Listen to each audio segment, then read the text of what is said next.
Today I will be sharing with you on our EDA solutions, which will cover on the high-speed digital solutions on that. Yeah, so let me share my screen. I believe Haliatech has helped to prepare all the materials. So you can bring it back home and take a look and let me know if there's any further question after this workshop as well. Okay, so let me share my screen. Give me a minute. Yeah, so with your materials, we'll be first looking at this part, which is on signal integrity in action. For this first part, we will look at rather going through some of the theories of, what are some of the common signal integrity problems like crosstalk, reflections, and so on. So we look into that, and then we also have some discussion on how to actually resolve these common signal integrity issues. Some of the few methods and approach you can consider to give you an open eye, which is very common, or rather, eye diagram is a very useful metric to really analyze and understand whether your design does it have a good signal integrity. So that will be the first part, a lot of theory. And then, the second part will be on simulations. That's where we will start to look at our software today, which is ADS, Advanced Design System.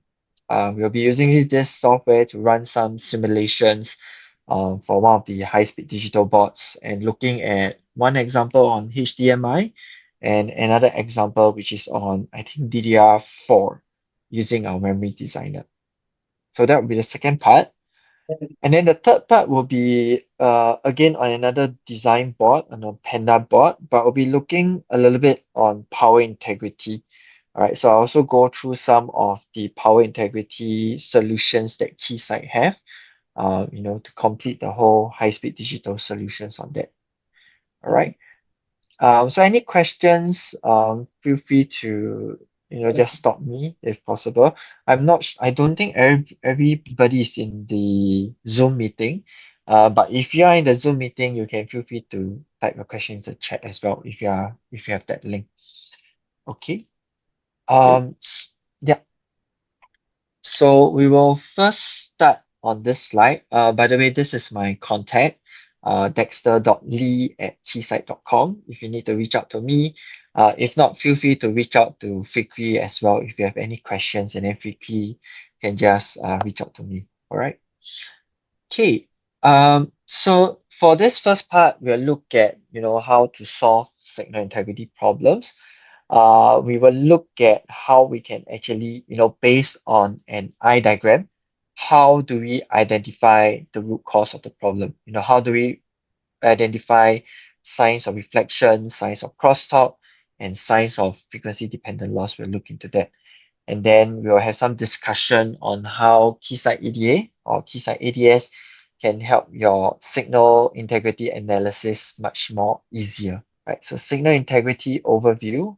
So basically, signal integrity is all around us, all right? We can take today's sharing as an example whereby I'm the presenter, so I'm like the transmitter, all right? And the attendees here, they are the receivers, all right? And then we have the channel, right?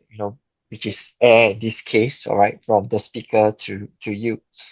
All right, so this is a very simple layman explanation of signal integrity, whereby how information from the transmitter, which is me, is clearly transmitted over to the receiver side, right? This is a very simple layman explanation of signal integrity, all right? How much information? Are they good quality information that is being received by you? And then now we look at in digital communication channel, right? Whereby for the case of maybe on the motherboard, right, we have the CPU, which is acting as a transmitter, and then maybe the LED display will be the receiver, right? And in betweens, we have different components, or rather we call it the interconnects, which is known as the channel. Okay, so this will be the digital communication channel. And then, as quoted by Dr. Eric Bogantin, all right, one of the signal integrity experts in the industry, all right, as quoted by him, signal integrity is about the problems interconnects, all right, which is the channel, all right, all these interconnects, what problems do they introduce and how to avoid them. So this is, what signal integrity is all about. So, with that understanding of what signal integrity is about, all right, we will basically in signal integrity, we leverage a lot on eye diagram as the main diagnostic tool, all right, as a main tool to identify whether the channel is it bad or not, all right. So fundamentally, we actually send this pseudo-random binary sequence, all right, which is random bits. We send a lot of this kind of bit sequence to kind of test how the channel actually affects all possible transmitted data patterns. All right. So for this example, we'll be looking at a data rate of 10 gigabits per second. And then if we do an unit interval conversion, it's basically 1 over the data rate, which is about 0.1 nanoseconds over here. Right? So we're going to send, this pseudo-random binary sequence into the channel, all right? And then this is basically at the receiver side, whereby we measure, and this is the plot of, or rather the voltage waveform plot that we actually measure at the receiver side, all right? So based on this voltage waveform here, we can actually create our eye diagram. And how is it done? Right, basically, we first partition the pattern by 2 unit intervals. All right. So basically, we shorten this time. Basically just focusing on this part of the waveform, and we start to partition every 2 unit interval of this waveform over here. All right. If you remember previously on the previous slide, 1 unit interval is about 0.1 nanoseconds. All right. So for this part, we partition with 2 UI. All right. So taking about every 0.2 nanoseconds, we partition it. All right. And then to create that eye diagram, basically we kind of overlay the partition PRBS slices. All right. You can see that I overlay these 4 partitions. All right, and even more. All right, everything is 2UI.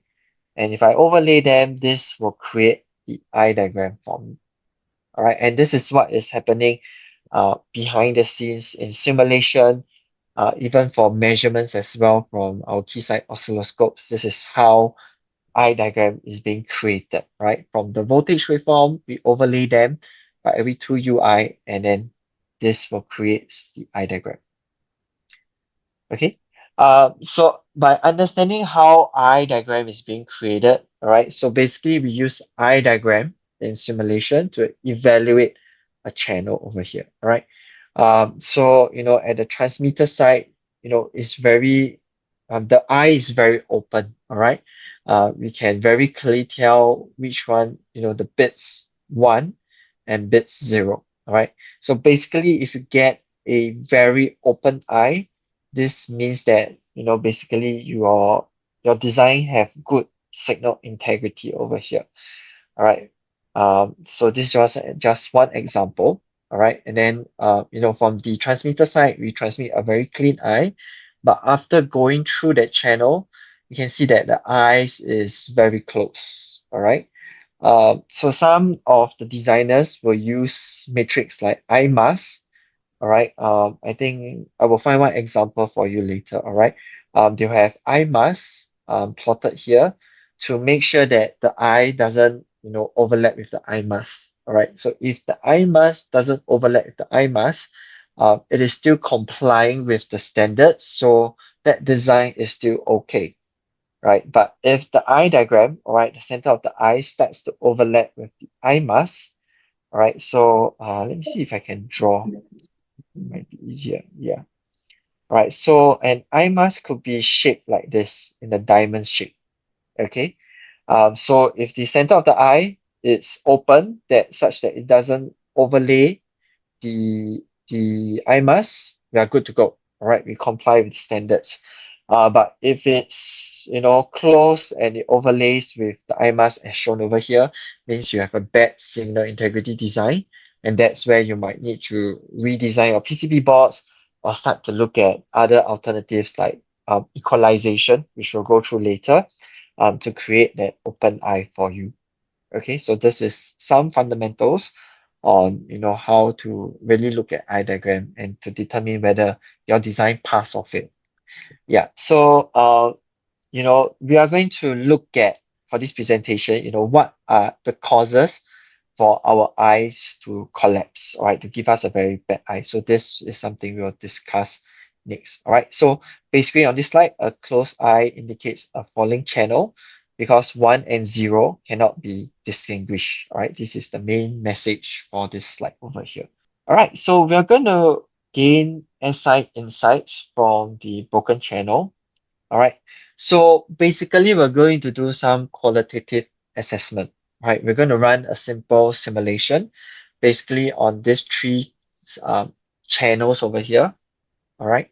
And basically, we're going to simulate it with three transmitters simulating at 24 gigatransfer per seconds. And then it's connected to three receivers which have no equalization, and they are well terminated. Okay, and then when we do the simulation and do a measurement of the eye diagram, these are the three eyes that we kind of measure over here. Okay, so you can see that I6, it's open, all right, slightly open, but still I think it's not a good design. The 1 and 0's not very clearly defined, so it's not good. And then the I7 is bad, and then the I8 is very bad, whereby you can see that the center of the eye is really not open at all, right? So for these next few slides in the presentation, we will be using I7, to kind of analyze what are the root cause for this bad eye diagram over here. All right, so this is the receive eye at the receiver data 7 trace without equalization. And we're going to discuss three signs of issues here. All right, you can see the signs of reflection that will be coming at the center of the eye. All right, and then signs of crosstalk is usually happening at the top area, or I would say at the eye diagram. And then you'll be looking at signs of frequency dependent loss that could be coming from the PCB design. Usually is at this kind of rather the rise time and fall time of our traces, which is usually at the site over here. Right, so we're looking at these three root cause of bad signal integrity issues.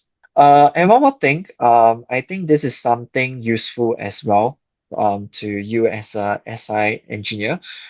This is again quoted by Eric Bogenting. All right, one of the rule that he has mentioned is rule number 9 is to kind of anticipate before you measure or simulate. All right, so before you simulate, based on the design you have, you should have some kind of expectations what kind of eye diagram you're gonna get. All right, and then from there you run the simulation and kind of cross check whether does it meet your expectations or your understanding based on what you anticipate on. Right, this is something that might be a good habit to have, right? As a SI engineer, right? Anticipate before you measure or simulate. All right, so the first one we're going to look at is reflections. And over here, it says that reflection degrades the amplitude of the transmitted signal. So we're going to look at how, reflections affects that. So we're going to do a simulation, a moderate loss channel with no discontinuities. All right, just a straight line. All right, and then this is the measured waveform that we get. All right, and if we use this measured voltage waveform, this is the eye diagram that we can get. All right, so you can see it's a very open eye.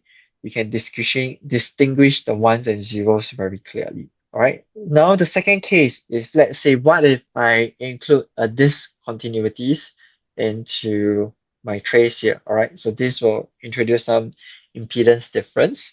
And if we do a simulation, or rather before that, all right, let's look at how the signal propagation will be propagating across this channel over here.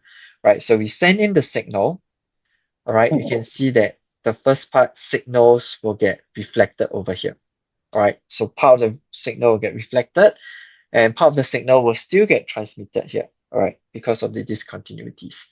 And then after that, the signal will encounter another round of this continuity over here. So this is where partial of the signal will get reflected and partial of the signal will still get transmitted over here. All right, so you can see by the size of the arrow, the signal transmitted get reduced. Okay, right? So we can kind of expect that the received amplitude will be smaller, all right, because part of the transmitted amplitude is reflected over here. All right, so this is something that we kind of expect, all right, if we see any discontinuities. And then another case is, right, the partially transmitted signal, all right, the partially transmitted signal, all right, when it encounters the discontinuity, all right, this is the reflection, right? But the reflected signal, because of going through that discontinuity, it will get transmitted back again. Okay, so it's kind of have another kind of reflections that's occurring. All right. So from this, because of the reflected signals that's coming back again, we can kind of expect that the received eye shape to be deformed. All right, because of the multiple reflections in the system over here. Right, so if we do a simulation, all right, the blue plot is basically from this channel over here, which have discontinuities. All right, you can see that there is a reduced amplitude, and of course, there's some deformed eye shape, right? Some deformed waveform because of the reflection over here. All right, so the blue plot is from this channel.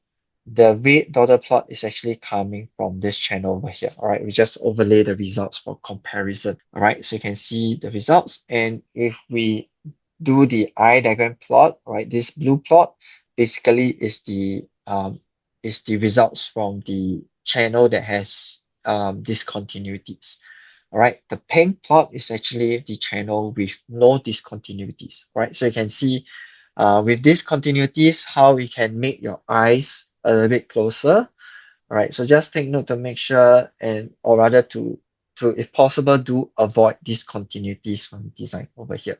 All right, so expected, impedance discontinuity degrades both the eye amplitude and shape. Okay, so I think this is a summary of what we have discussed. All right, so basically, if you start to see any of this kind of deformed eye shape. So my mouse is so yeah, for your eye diagram, if you start to see any this kind of deformed shape, all right, maybe this is a sign whereby in your channel there could be some discontinuities being introduced.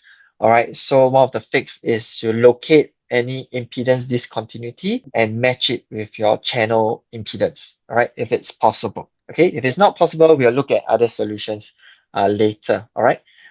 So yeah, just take note. If you see this kind of deformed shape, you know what to do. All right, locate the impedance discontinuity and match it with the channel impedance. Okay, so moving on, the next part we will be discussing will be signs of crosstalk. So usually signs of crosstalk, the effect will start to appear at the top of the eye. So again, we'll run a few example simulation. All right.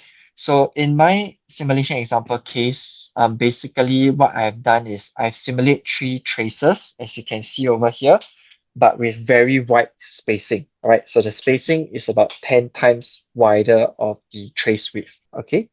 So if I do an eye diagram simulation, all right, this is the measure eye, all very nice, all very open, all very clean. All right, so eyes are open, so there's no crosstalk issues when channel are far from each other. And then we do another round of simulation whereby we start to narrow the channel width, channel spacing, right? So we kind of reduce the channel spacing to 1 trace width, and then we do this simulation here whereby TX data 6, this is where we transmit the signal, and then TX data 7, we just basically terminate it, right? So there's no transmitter or receiver. We just terminate it and do the measurement of the crosstalk. right? So this is active and this is terminated. And then, yeah, we're going to transmit this step voltage over here from 0 to 1 and look at what's some of the impact.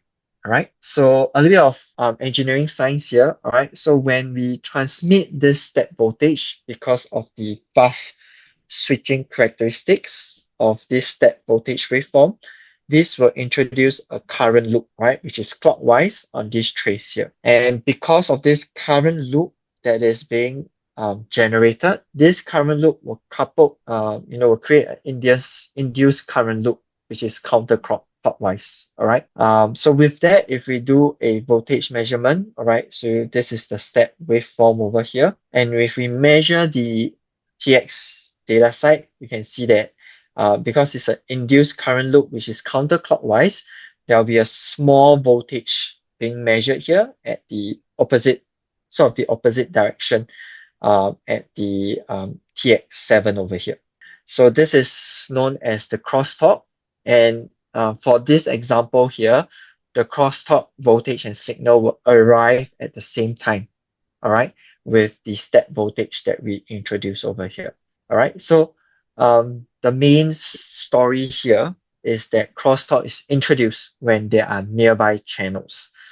All right, so if we simulate all three channels together, all right, all three are closed and they are active.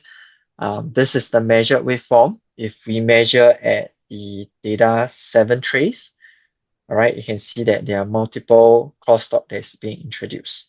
And if we do an eye diagram plot, you'll see that, the crosstalk are all aligned, right, with the rise time portion of the eye diagram over here, right? So this is how you can identify crosstalk from eye diagram. If you start to see this kind of lumps in your eye diagram, probably means that there are some crosstalk issues being introduced, and that's where you might need to look into that. Okay, so if we overlay it with a very clean eye diagram, right, these are some of the difference you are able to identify.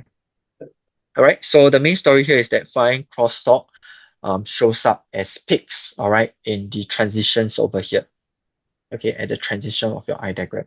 All right, so again, if we do a comparison, all right, with the example we have shown earlier on, you can see that this is what we have done initially, right? The receive eye whereby crosstalk is all at the transition side. But if you recall at the very beginning of the slide here, the receive eye looks like this, whereby the crosstalk, all the lumps here seems to be coming at the center of the eye. All right, so why is that so? Which we will explain in the next slide over here. Okay. So previously the channels that we simulated, they are all having the same channel length. But what happens if we reduce one of the channel length? All right, so this will actually offset the timing of your crosstalk over here. Okay, so we reduce the channel length. And again, we're going to transmit a step voltage. All right, again, you introduce current loop, and then to the adjacent channel, you'll create an induced current loop, which has the counterclockwise characteristics. And then we do a voltage measurement. You can see that now that crosstalk voltage is kind of being delayed. All right, rather than arriving at the same time, is being delayed over here. Right. All right, crosstalk voltage and signal arriving at different times. All right, so main story here is crosstalk voltage arrives at different times when the channel lengths are different. Okay, and therefore this is the results that you get. Right, just looking at two channels for now. All right, so again, some tips for you on how to identify whether your channels are they having same length or different length. Look at this lumps here. All right, if it's at the transition, means that there's severe crosstalk, but your channel are having the same length, right? But if it's different length, you can see that the lump is coming closer to the center of the eye. Okay, so if you remember, I talked about eye masks, right? So if your eye masks are usually at the center of the eye. So if your crosstalk, because of different channel length, all right, is going to move to the center, All right, most likely it's going to move to the center. And if your eye mask is a diamond shape for some of the standards over here, you can see that how crosstalk due to different channel length is going to severely affect your design to does not comply to the industry standards over here. Okay, so just take note on that. Let me just discard this. All right. So crosstalk with channel length variations can cause vertical eye to collapse. All right. So this is a key message, and you might want to take note to try to make sure that your channel length are same. Some designs might be channeled difficult. All right, but yeah, one way to identify is it due to different channel length is through this kind of lumps over here. So again, we run 3 channels, all right, all active, and we do a measurement at the channel 7. All right, so the main story again here is that crosstalk from multiple channels with multiple channel length variations can actually cause your vertical eyes to collapse. Okay, so you can see the crosstalk is coming at different parts of the eye diagram. All right, so with that, hopefully this slide you are able to identify whether crosstalk is being introduced to your channel, and how are you able to fix them. All right, so again, this is a summary slide. Signs: if you see any peaks in eye transition or lump peaks in the eye, root cause is crosstalk, and then how can you fix that? Move channel further apart and making sure that you maintain the same channel length. Any questions for this second part of the root cause? Maybe one question about the channel length. Mm-hmm. Is it enough just to move the channels farther apart without concerning channel length? Is it enough? Why channel length is important? If I move very far away, then the interaction will be weak, right? Correct. So I would say the top priority is to make sure that the channels are far apart. Because once the channel is far apart, your crosstalk effect will be diminished. So Yeah. regardless of any channel length, as long Mm. as the voltage does not couple to the another Yeah. trace, no Yes. crosstalk will happen. Yeah, so you're right. Mm, Yes. Second question about mm, the spacing. Is that mm. usually measured in absolute quantity, like how many micron, 100 micron, for example, or the multiplication, always the multiplication of the width, of the trace width? I think it's multiplication for the trace width, but let me check and I will get back to you if there is a standard protocol on this kind of adjacent channel. I think usually either PCB vendors or those standards they might have those rules. But I think let me check and then I will get back to you on the question on the spacing. How is it usually being defined? Is that okay? Yeah. Okay, thank you. Yeah, I will take note on that. Silakan. Yeah, yes, Pak Yusuf. There is one question. Yes. Yeah. How much spacing that usually people do to solve this kind of problem? I mean, the thumb rule, like let's say you say 3 trace width is enough or 5 trace width is enough. Is there any common solution for the number to solve Yeah. this kind of problem? Yeah, so I think this also depends on the speed grade, the speed they are working at. I think there should be a rule of thumb, but I think let me check and get back to you on what is the rule of thumb for the channel spacing. Um, I think usually those standards might have definition on that, but let me check what would be a good rule of thumb for the channel spacing over here. Oh, thank you. Mm, mm. Okay. There is one more Yes. question. Sure. I want to ask about the noise level in the ground line. Mm-hmm. Do the you know about ground bounce noise, right? Mm-hmm. Does this kind of noise also can be we can be can we know that from the eye diagram about this kind of noise in the ground line? Okay. For eye diagram, we're still focusing on signal integrity. If you talk about ground bounce, I would think it will be more associated to power integrity. And for our power integrity solution, we actually have a ground bounce analyzer. Maybe after lunch, I can prepare that ground bounce analyzer for you, to show you how our simulation actually do some ground bounce analysis. Yeah. So I would say that is part of power integrity. Does that address your question? I can show you more on the ground bounce analyzer from our solutions later. Yeah. Yeah. Okay. Okay. Nothing. Note. Yes. Other Uh, things, is there any better solution to make the trace wider in a, Wider. uh, let's say we want to protect the data 7. So Mm-hmm. maybe we can use data 6 a bigger or data 7 is bigger trace. It will be helping or not? I would say that might be possible, but when you change the width, then the impedance of the trace changes. And then that will introduce another set of problem because it might mismatch with your transmitter IBIS, which might be terminated at 50 ohms. So that will introduce another round of problems. So typically what I see designers is that they try, let's say for example, like memory design, they try to have the same width. And then, if let's say they cannot widen the spacing, equalization is the next part, which is they will look into that as well. So I would say, sure, you can widen, but that will introduce another set of problems. Yeah. So it's critical. Yeah. So I would say for now, in terms of crosstalk, these are some fixes. But if let's say things does not work, all these fixes is not applicable, then we have to look at the equalization part, which I'll go through later. Yeah, that would be the next solution approach. Mm. All right. So yeah, I will go through on equalization later. Yeah. Okay. Any other questions? Yeah.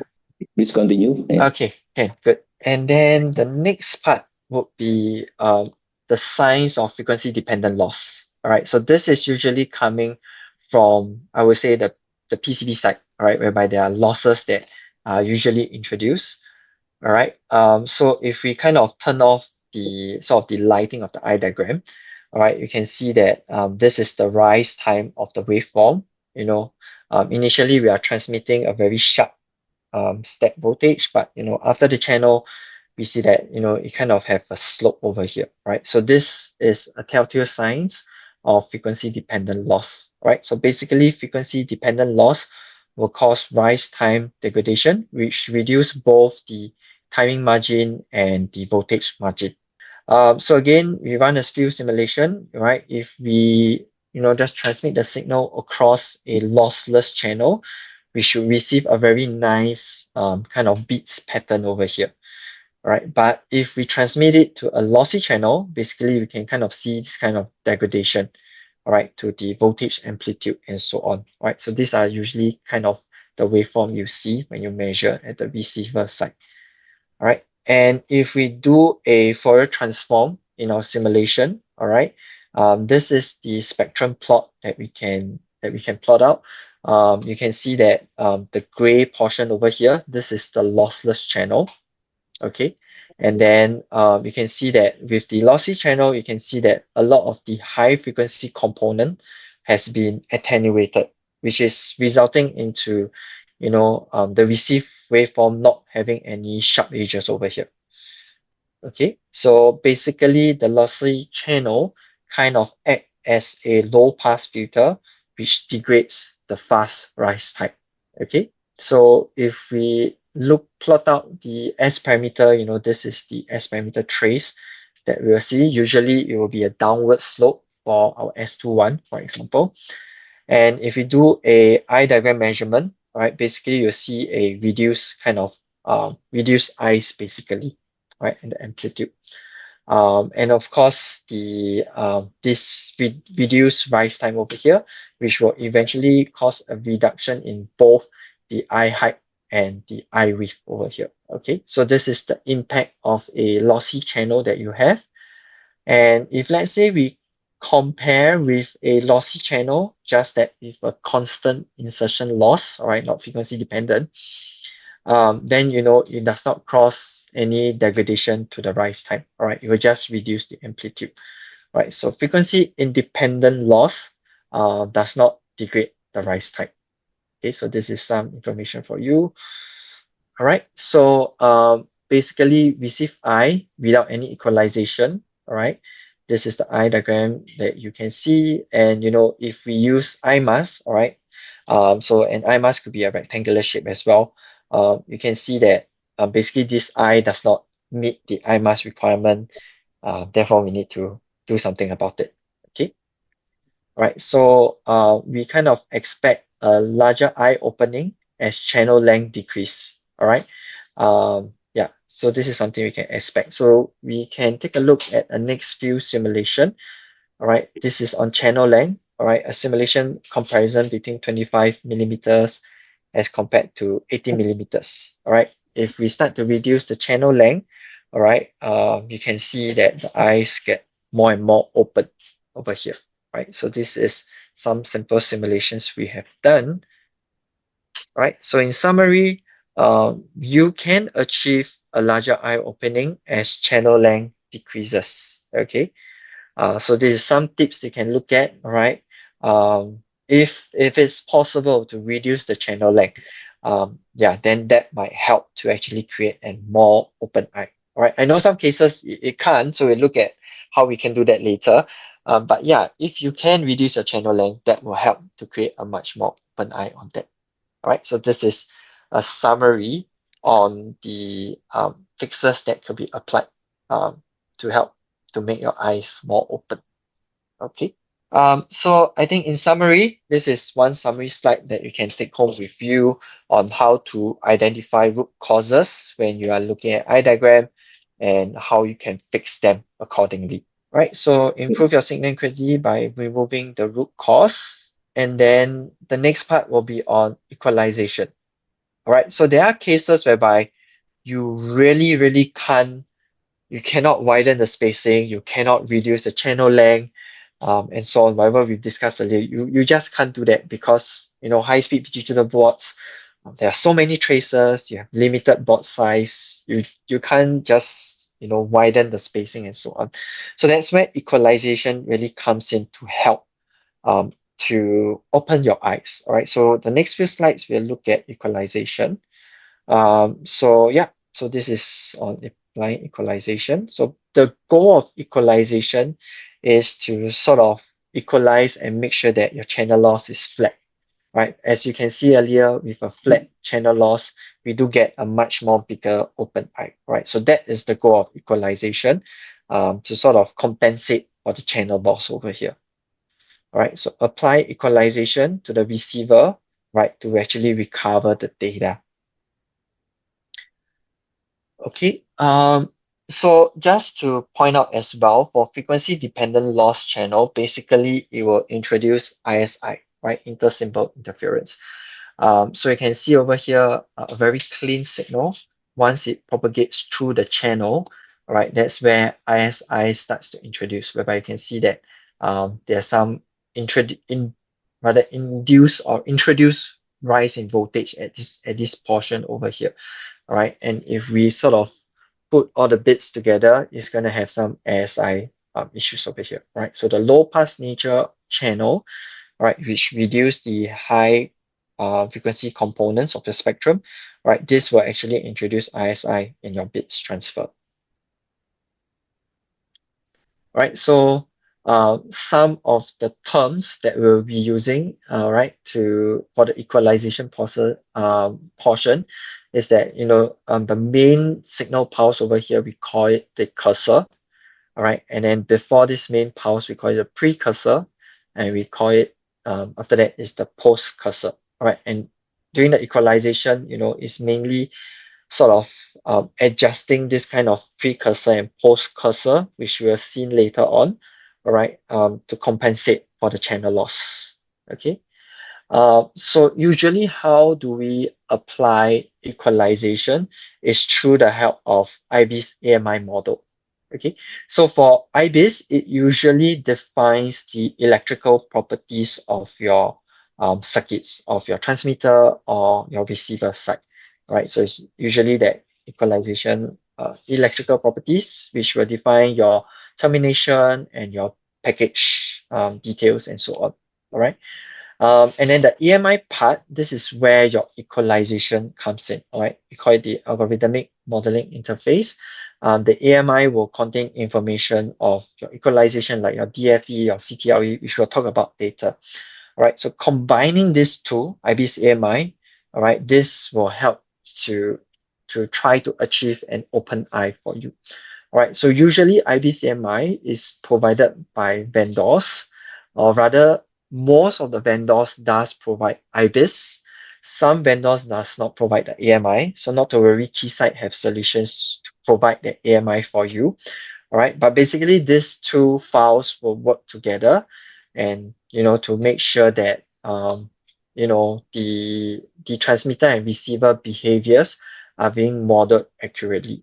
Right, so IBCMI is a very common file that is being used for all SI engineers. Okay, so basically for equalization, we will be looking into the three equalization techniques. We'll look at CTLE, FFE, and DFE.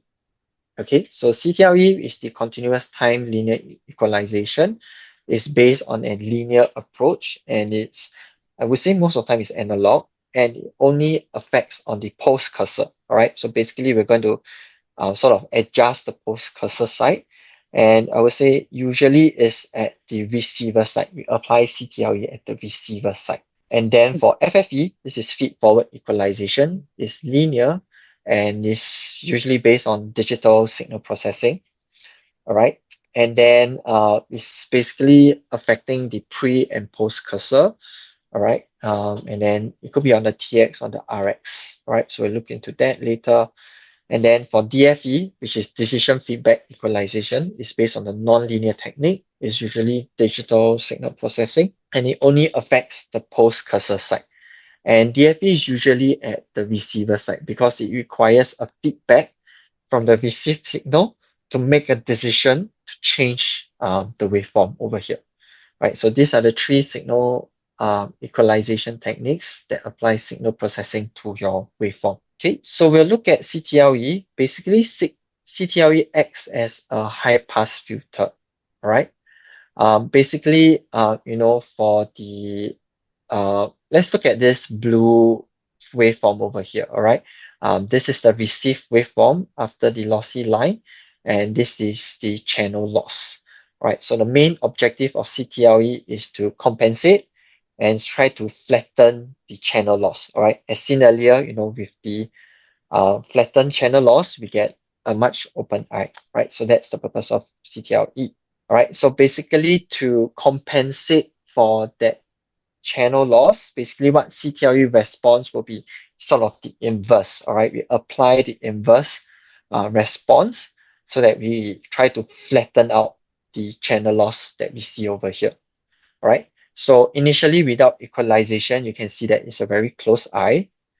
And then once if equalized, you can see that the eye is open, but you can see that there's still a reduce in amplitude. Right. So this is some of the compromise that needs to have when you apply CTLE. All right. But in return, you get an open eye. All right. So basically, the goal of CTLE is to create a high pass filter that complements the low pass nature of the channel. And then if we look at FFE, all right, basically what FFE does is that it sort of prepare the pulse so that it can sort of interact or counteract with the SI that is going to be introduced by the channel over here. All right. So basically we know that the ISI location, right, for the signal pulse of the channel loss is going to be at the precursor and the post cursor side. Okay, so what FFE does is that basically if the concept of FFE is that if I know there is going to be an ISI issue, I will prepare my signal for the ISI issue. Okay, so basically this is what FFE done. All right, if it's configured as a TX side, basically we or rather we pre-process the pulse to have this characteristic so that when it goes through the channel, you will still get a clean pulse over here, right? Right. So basically feed-forward equalization, it applies an algorithm to create the distorted pulse. We call it the tap values. All right. C1, C2, C3 tap values. All right. So basically one tap pre, one tap post. This will be the pulse that is created on your side. All right. And then, in comparison with the original clean pulse, you can see that the main cursor, it has a reduced voltage, whereas the precursor and post-cursor will do some signal processing to it. All right. So this is how we prepare the pulse, all right, to go through the channel over here. Excuse me. So does it mean that FFE is always at the transmitter side? I would say usually it's at the transmitter side. We also call Okay. it the de-emphasis. Yeah, pre-shoot and de-emphasis. That's also another term for it. Yeah. Okay. De-emphasis. Yes, correct. Okay. Yes. Pre-shoot de-emphasis is also another term for it. Mhm. Yeah. So the chosen coefficient will keep the TX power the same. All right. So you can see there's a reduce. It's because we still need to maintain the power level of my pulse here. All right. So you can see that basically this amount of power or voltage is being transferred over here. Right. So we still need to maintain the power level. Right. So in summary, in the time domain, FFE is to pre-distort the pulse to compensate for the ISI. So we do a comparison again, all right? Looking at the spectrum, we can see that the single pulse with no EQ, no equalization, you can see that this is the spectrum, whereas you can see for FFE pulse, there is a reduction in the low frequency side, but we kind of boost the high frequency spectrum, all right? So you can see reduce lower frequency and then we boost the high frequency content, all right? So if we plot out the eye diagram, you can see that again, we get a much more open eye after the received signal going through that, or rather, we prepare the pulse, and after going through the channel, this is the received eye that we get. All right. So in summary, FFE pre-distort the pulse to reduce low frequency content and add more high frequency content. All right. This will then complement the low pass nature of your channel. Okay, and then the last equalization method is on DFE. DFE is based on feedback. Okay, so whatever I receive from my signal, I will make a decision to see how I can improve my eye. Yeah, so this is the message. If I am going to see a 1, I will emphasize the next 0. All right, so DFE basically force the voltage to reduce. So you can see this kind of very sharp steep, right? To force it down. All right. If I see a 1, I'll force it down to 0. So this is an example of a 5-tap DFE. If I define a 5-tap DFE, basically you can see that there are 5 post-cursor taps are being introduced. All right. So you can see at this point, if it sees a 1, it will kind of force itself to introduce a 0. All right. And so on over here. So this kind of tries to give you a sharp pulse characteristics, right? This is on DFE. And then each post cursor tab will be applied for each UI over here, right? So that's usually the case, right? So in summary, DFE will adjust the voltage level of the pulse after locating the maximum value cursor. Okay, this is the maximum value cursor. The algorithm will apply step values to adjust the voltage level at the selected post cursor. So that's what DFE is about. Okay, so basically this is the received waveform, okay, that we receive to the receiver, and then the received waveform will be applied to a decision circuit. All right, so this decision process is non-linear, okay, and then you'll go through these 5 tabs that we have applied. All right, from there you will then sum up and then make a decision what will be the output over here.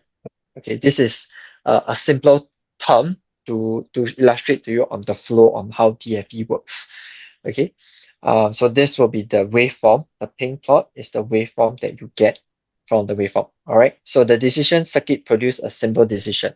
Right, so the answer is then directly subtracted by the feedback over here. Okay, so we can then take a look again at the spectrum. So the black plot is the original pulse that's transmitted by the transmitter. No FFE applied, just a clean normal pulse. All right. And then the blue plot is without equalization. All right. You can see that a lot of the high frequency content is being removed.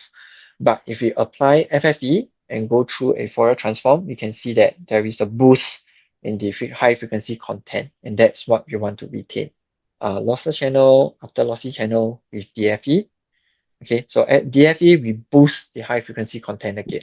Okay, so in comparison with DFE, you can always see this kind of sharp edges from your eye diagram. Usually, yeah, when you see this kind of sharp edges, means DFE is applied. It's quite clear cut to observe that. Right, so in summary, DFE adds more high frequency content that complements the low pass nature of the channel. All right, so in summary, equalization is an important part. All right, so the first part of the presentation, we talk about trying to widen the spacing, trying to reduce the channel length, but most of the time, this approach can be difficult. Right, that's where equalization is really, really important. I see a lot of users using equalization in their everyday simulation work, and they will sweep across many, many different equalization variables on that. And that's where our tool, right? ADS is the tool to simulate equalization and how it impacts the system. Okay. Just to share as well, I don't think we have time to look into batch simulation. But in ADS, we have this tool called batch simulation, whereby it allows designers to sweep through many, many different equalization tabs values and to determine what is the correct tab values that give us the most open eye. Right? So this is something that our tool is commonly used for by our signal integrity designers as well to determine what is the correct equalization values for their channel. So I think this is the last part for the equalization. Not the end of the slides yet. But I think some question asked is where do I start equalization? So as a guide, it will be helpful to always start equalization at the receiver side, because we need to consider the signal to noise ratio. All right.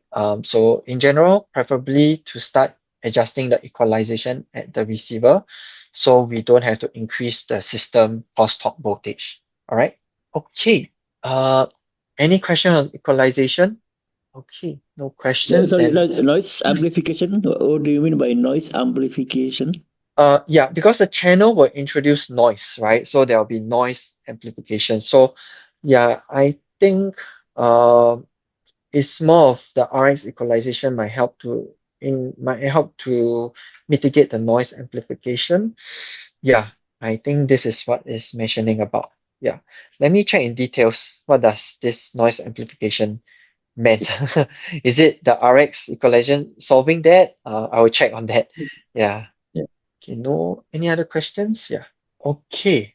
Yeah, I will check again whether is it equalization might have some introduction of noise amplification and so on. Yes. Question. The purpose of this equalization is to recover the signal, right? So does this equalization, when we do this equalization, does it suggest that we add some kind of circuit design to the original design to the channel? Does it? Yes. I think I get a question. So I think your question is, does this equalization suggest any additional implementation of my circuit to my original design, right? Yeah. So from my understanding is that, once you have determined, for example, like DFE, right, how many taps you need. If you need 5 taps, because it is a signal processing process, I think you need to apply some signal processing algorithm to your circuit design over there to apply the 5 taps. I might have document to share more on that, but it's all at the signal processing side. It's not on at least for DFE, it's more on the signal processing side that you need to apply. Yeah, usually. Yeah. So that's where the AMI comes in. The AMI model will will help you to simulate and determine the correct taps so that you know how to implement it to your signal processing for your design. Yeah. Maybe as I have similar question. Do we need a specific chip, additional chip? Is there any commercial chip for the FE, for example? Yeah, I think that really depends on vendors, whether do they have it or not. That's something you need to communicate with the vendors to see how they can help you to implement it into your chips after you have determined what is the correct values of the taps. Yeah. Okay, because for CDLA, from my understanding, it's purely analog. Just we need, Ah, I think, a pair of transistor. That's it, yes, and a CTLA is capacitor and resistor. That's it. correct, Yeah. correct. So CTLA is very analog, you're right. So Yes. that is still adjustable by the lump circuit, but I think DFE, for example, is purely signal processing. That's where you might need to Yes. communicate with the vendors. Yeah. So thanks for sharing that. Yeah. Yeah. I think so far good. Okay. Um, so I think this dives back to the need for why simulation is important, especially when we are seeing by the industry that speed is getting higher. All right, it's getting higher as the technology progress. All right, so the thing is that traditional design process is too costly when design fails. All right. If you don't do simulation just by fabricating prototype, measure, and things fail, that's where in the past, I would say, in the past, people will go back to the prototype, try to modify it manually.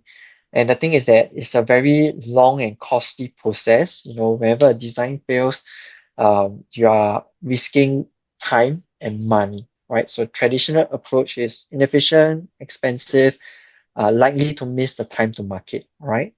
So that's the issue of traditional design process. Whereas where EDA comes in, basically EDA helps, wherever the design fail is still at the simulation site.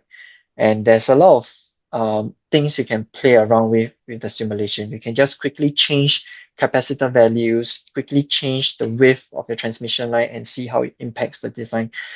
There are so many things that you can play with very quickly with simulations, with any EDA platforms, that can really help you to save time on that, right? So really very important by adding EDA to your design cycles. One can detect the performance issues early, save a lot of time and money, all right? Because you don't have to modify the prototype. You just modify everything into the board and then simulate and make sure that everything is okay, all right? And most importantly, with the help of this kind of simulation software, uh, you can get the product to market very quickly as soon as possible. Okay. Um, so I think this is a summary. We'll look into ADS later. I think just now is 1 hour. But I think from the slide, hope it helps you to understand what are some of the common causes for signal integrity problems, how to identify them when you look at an eye diagram, how to fix them, and of course, if physical changes can't be done, that's where uh, equalization will needs to be come in, all right, that can help you to create an open eye. And Keysight ADS have the tools to help you to identify all this. Whatever examples that I've seen earlier on in the slides, all those are simulated with our ADS software. Okay. Oh, looks like there's more slides. Let me see how many slides there. The last slide. So I think you'll see more on ADS in action. I think we can go for a quick 5 minutes or 10 minutes break before we start to work on the lab. But just to summarize, Keysight is the only company that provides an end-to-end solutions from simulation to measurement. All right, we have solutions from software for high-speed digital. We have solutions for the measurement side. We have oscilloscopes for high-speed digital as well. All right. And the good thing is that we are moving towards a standard focus. I think this is something maybe we can do as a part two workshop if needed. Today, I'll just show a general flow. of our tools, which a lot of our high-speed digitals are adopting. But we are moving towards a standard compliance. Actually, for memory design, I will show you later. It's more towards standard compliance. So we have standard solutions. Like if you are only focusing on DDR, we have solutions for you only on DDR. All right. And then if you are only focusing on PCIe, we have solutions for you for PCIe. And of course, if you are doing all sorts of application, for example, like laptop, it involves HDMI, it involves USB, it involves DDR. We have solutions for you as that as well. All right. So we have standard focus and compliance, but we also have solutions for wide applications as well. And then end-to-end physical, all right, identify system level issues and then optimize your performance through equalization and yeah, simulation and measurement solutions. That's where Keysight comes in. Okay. Yeah. Any questions before I think we can take a short break before our lab? Yeah. Any questions? All good? Okay, maybe we can take a 10 minutes short break. Would that be okay? 10 minutes? Yeah, okay. Okay, Thank 10 you. minutes. Yes. Yeah. So see you in 10 minutes, about 10:30. 10:30. Yeah. So the next part will be on, sorry, okay. I think you can see my screen. Yeah, so the next part we'll move on into labs. We'll start to look into how we can perform some simulation with our Keysight ADS tool. Okay, so we're looking at ADS, right? Just a brief introduction. I think this is not on your materials. No worry, I can send it via email later. No problem. But generally, ADS is our flagship tools, all right, one of our most powerful tool. It covers not just high-speed digital, but in case you are planning to have some projects on the RF domain, IC domain, power electronics, yeah, and so on. The ADS, we do cover a wide range of applications of that, all right? So today we will just look at the high-speed digital design. All right. And if we look at the high-speed digital design flow, what ADS can offer to you as a designer is that we do cover from the pre-layout, post-layout, and the verification measurement side. All right. So the pre-layout part is really on the pre-investigation of channel performance. We have tools that allows you to design sort of very quickly the desired impedance channel that you need, or even for VR designs, I'll show you in the next few slides. We do have tools for that as well, really for layout before you move on to the board, right? So once you have done, doing your pre-layout investigation, you have determined what is the correct trace width or trace spacing that you need. Then that's where you can move on to the post layout. All right. So post layout is whereby typically for high-speed digital, we will advise users to use a third-party tool to draw the layout. It could be Altium, it could be ODB++. Those are Altium or Cadence Allegro. Usually these are the two common software that we see from our users to draw their PCB and then import into ADS to do their EM simulation for SI and PI. Okay, so that's on the post layout. We have solutions for that and any verifications with compliance. All right, later I think one of the example in memory.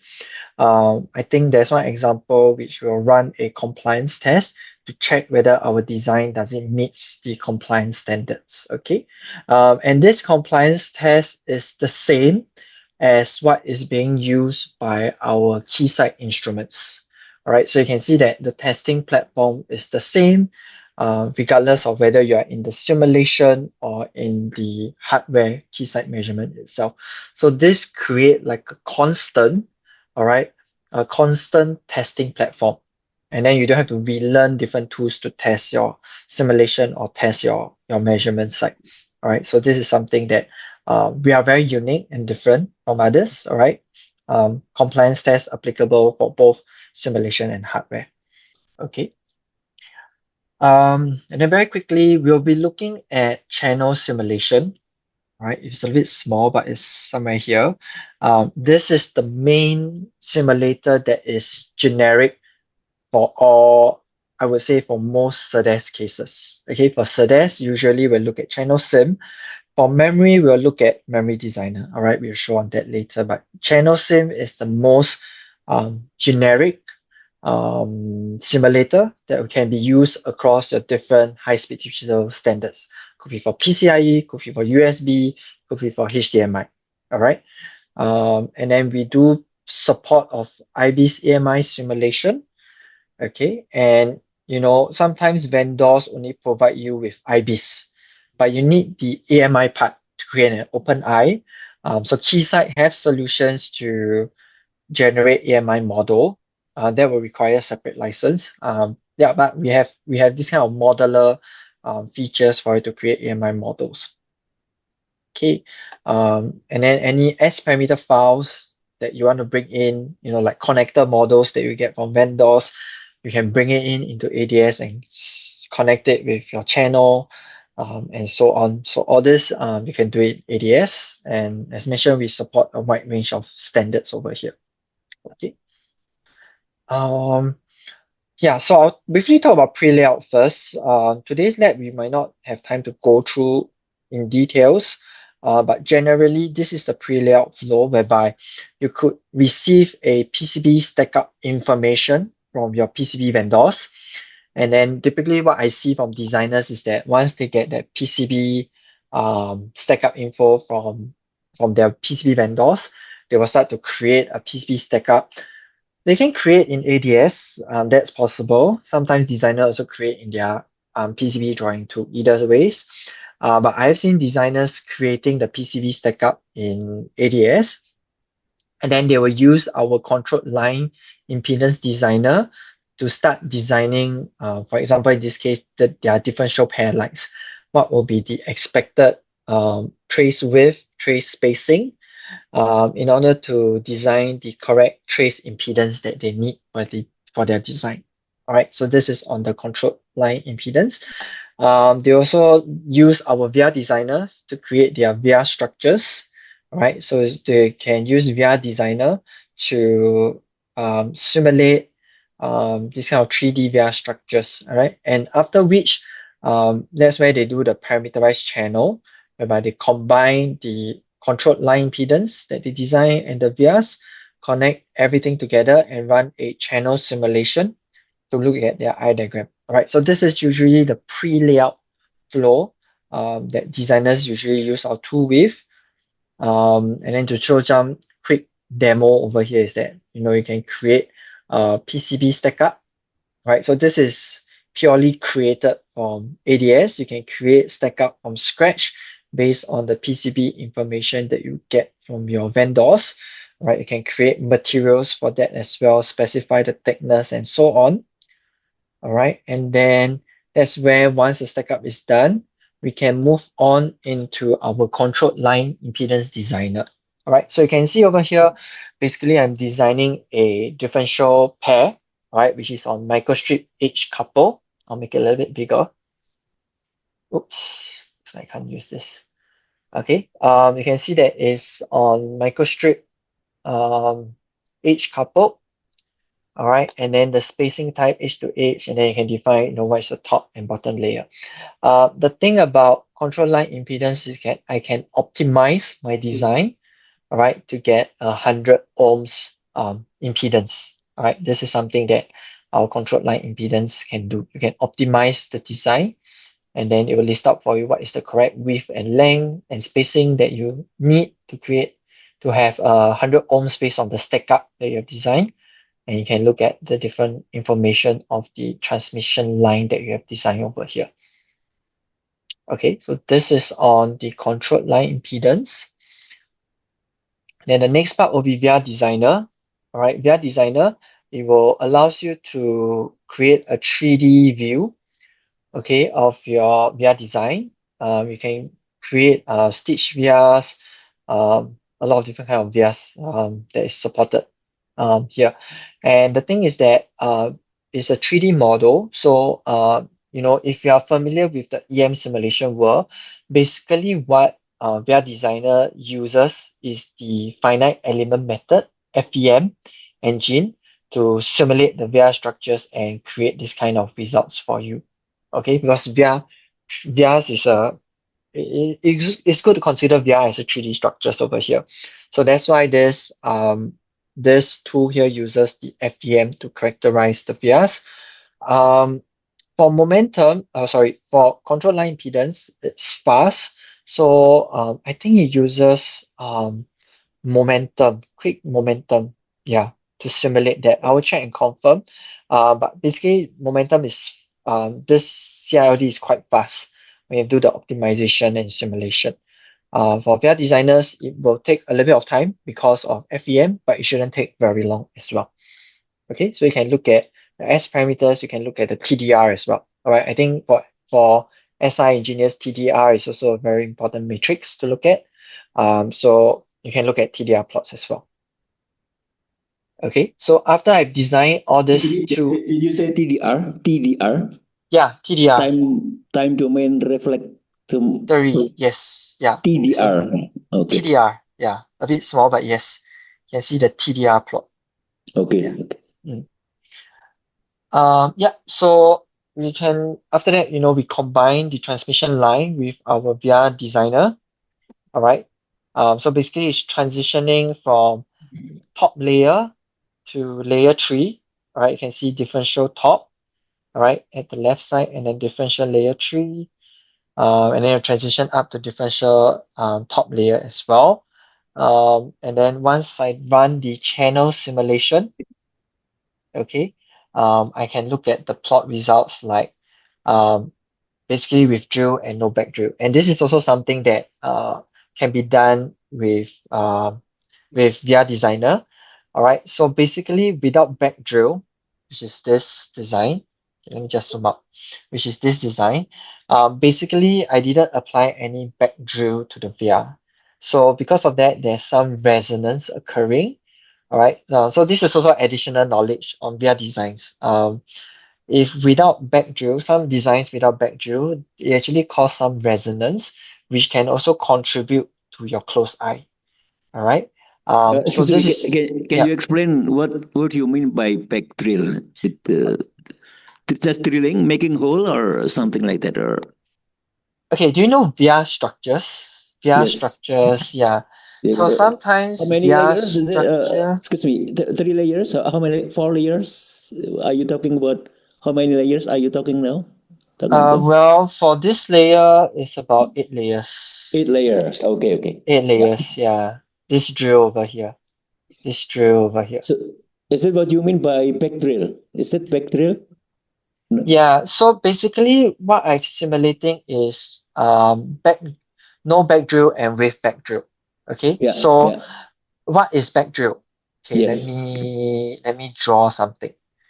Okay, so basically this is my original VR design. All right, so I draw a circle. Okay, go all the way down, and then this is to my bottom, maybe to layer 3.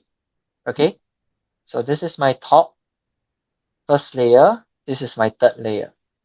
Okay, and because my signal propagates, all right, this is going to cause reflection, Yeah. right? It's going to cause reflection. And because of this kind of resonance or reflection, it's going to cause your eye to be closed. All right, so this is no back drill. So what is with back drill? Back drill meaning I think you erased the whole thing, but never mind. Basically, with back drill meaning that I reduce the VR length to just this part. So this will actually remove any resonance and will create an open eye. Okay. Yes, but back drill is known to be expensive. Yeah, so it depends on your project cost and so on, whether back Yeah. drill should be applied or not. But usually back drill is expensive from my understanding. Yeah. Okay. So far, okay? Okay. Yeah, so that's on back drill. So again, yeah, this is something you can simulate as well, applying back drill. in your simulation to kind of understand whether your eye does open or not. Usually with backdrop, it does helps to improve the eye. All right. Okay. Excuse me. Yes. I think yes, I've seen similar figures like this using MATLAB, but I still don't understand the bottom, the lower part. Yeah. What is that? Could you explain? Yes, yes. Bathtub. Could you Bathtub. explain? Elaborate. Yes. So Bathtub, yes, basically, bathtub. bathtub shows you your margin, how much uh, eye height margin, or because if you look at voltage, right? Voltage is basically your eye Voltage. width, eye height, sorry, eye height, right? So it kind of give you, how much margin you have. So usually designers does look into that as well. With backdrop, you have a wider bathtub, all right? So it's another representation of your eye diagram basically. Okay. If you compare over here, let's look at the no back drill. You can see that it's around minus 0.45 to 4.5. Right. So if you compare the eye height, it's somewhere around there. Right. So it's actually taking from the eye height side. And then the timing bathtub, let's look at back drill. Timing bathtub. Okay, timing bathtub. This is let's look at back drill. Timing bathtub. All right. You can see this part. All right. Again, it will be coincide with your timing over here. So it's just showing your margin that you have in another representation, but it's all coming from the eye diagram information, basically. Mm. Okay, thank you. Mm. Any other questions? All good? Okay, so we'll move on to the lab. So the first lab will be looking at unlock your SI analysis potential. It will be at 90 minutes because I think they were running a webinar, so everything was very fast, but I think it'll take longer than that. So I think you have materials for that. You might need to refer these materials to know some of the steps for you to use ADS. Okay. And then in the meantime, also get ADS ready. Okay. So basically, I have sent out the workspace. Let me just go very quickly. I've sent out workspace to your PC. Basically, there are two workspace we'll look at. Okay, so I think I think let's start from scratch. Let me just close everything. Okay. Oops, sorry. Sebenarnya sama juga. Okay. Training 2025. T-nya besar. Okay, so if you are ready, you can actually start to launch ADS. I'm just going to adjust my display screen so that you can see it clearly. Okay, so we're going to launch ADS 2026. I think it has been installed for you. So simply just double click on the software. ADS will be launched for you. All right, and then you can select the license that you need. You should be able to see the ADS main window showing up. Okay, let me just quickly show you. Okay, everybody able to launch ADS? If not, you might can raise your hand to get some help. Yeah, I think all okay. Okay. So yeah, the first workspace we are going to unarchive. All right, so go to File, Unarchive, and we're going to use the first workspace, which is on Unlock SI Potential Workshop. Iya, yang import lagi untuk lisensi. Okay, so this is the first one. We'll be Tadi using with this. import lisensinya udah disimpan. I think we need time Yes. to Okay, sure, no problem. open the Sudah, software. Pak. Sure. And just prepare this file. Just make sure you have this file ready. Then I will move on to the next step. Yeah.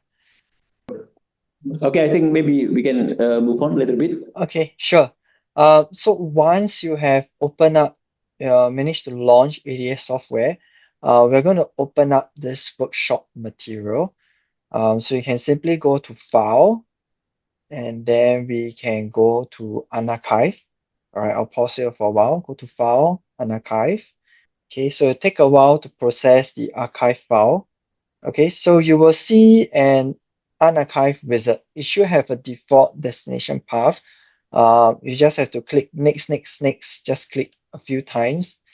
Just make sure no error, and then finish. Okay, just click next, next, next, and then finish. So while it's unarchived, I will go through the slides. Terus It's okay. Okay, so you might see this warning message. Just click no. kemudian ke Keysight ADS I'll pause for a while. potensial. If you see this error message or warning message, just click no, and then you should be able to see there are two parts to our today's lab: Serial Link and Memory Designer. Okay, all okay, all good. I can pause for a while. I can go back. Let me to File and Archive.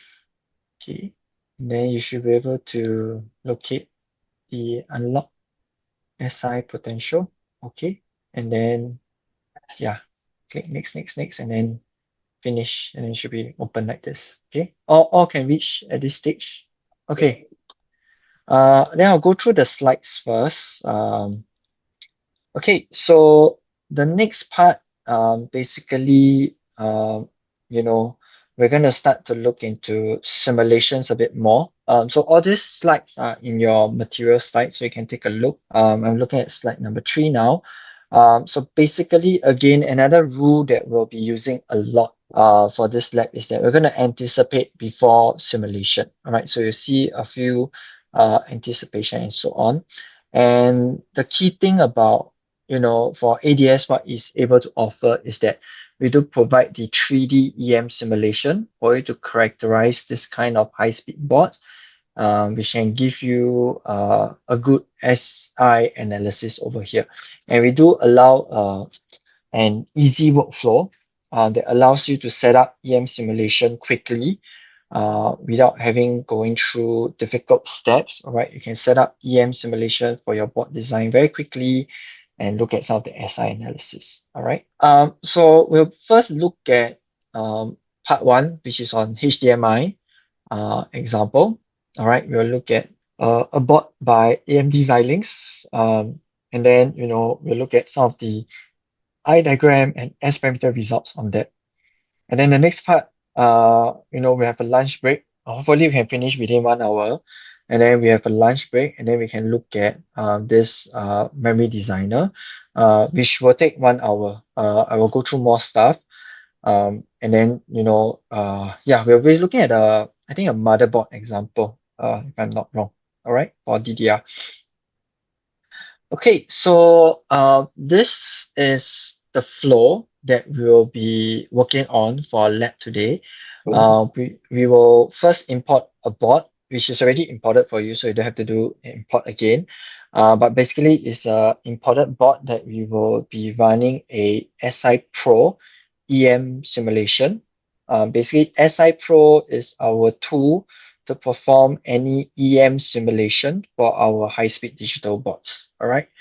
And then once that's done, we will, run some single-ended to differential simulation, running channel sim to look at the eye diagram.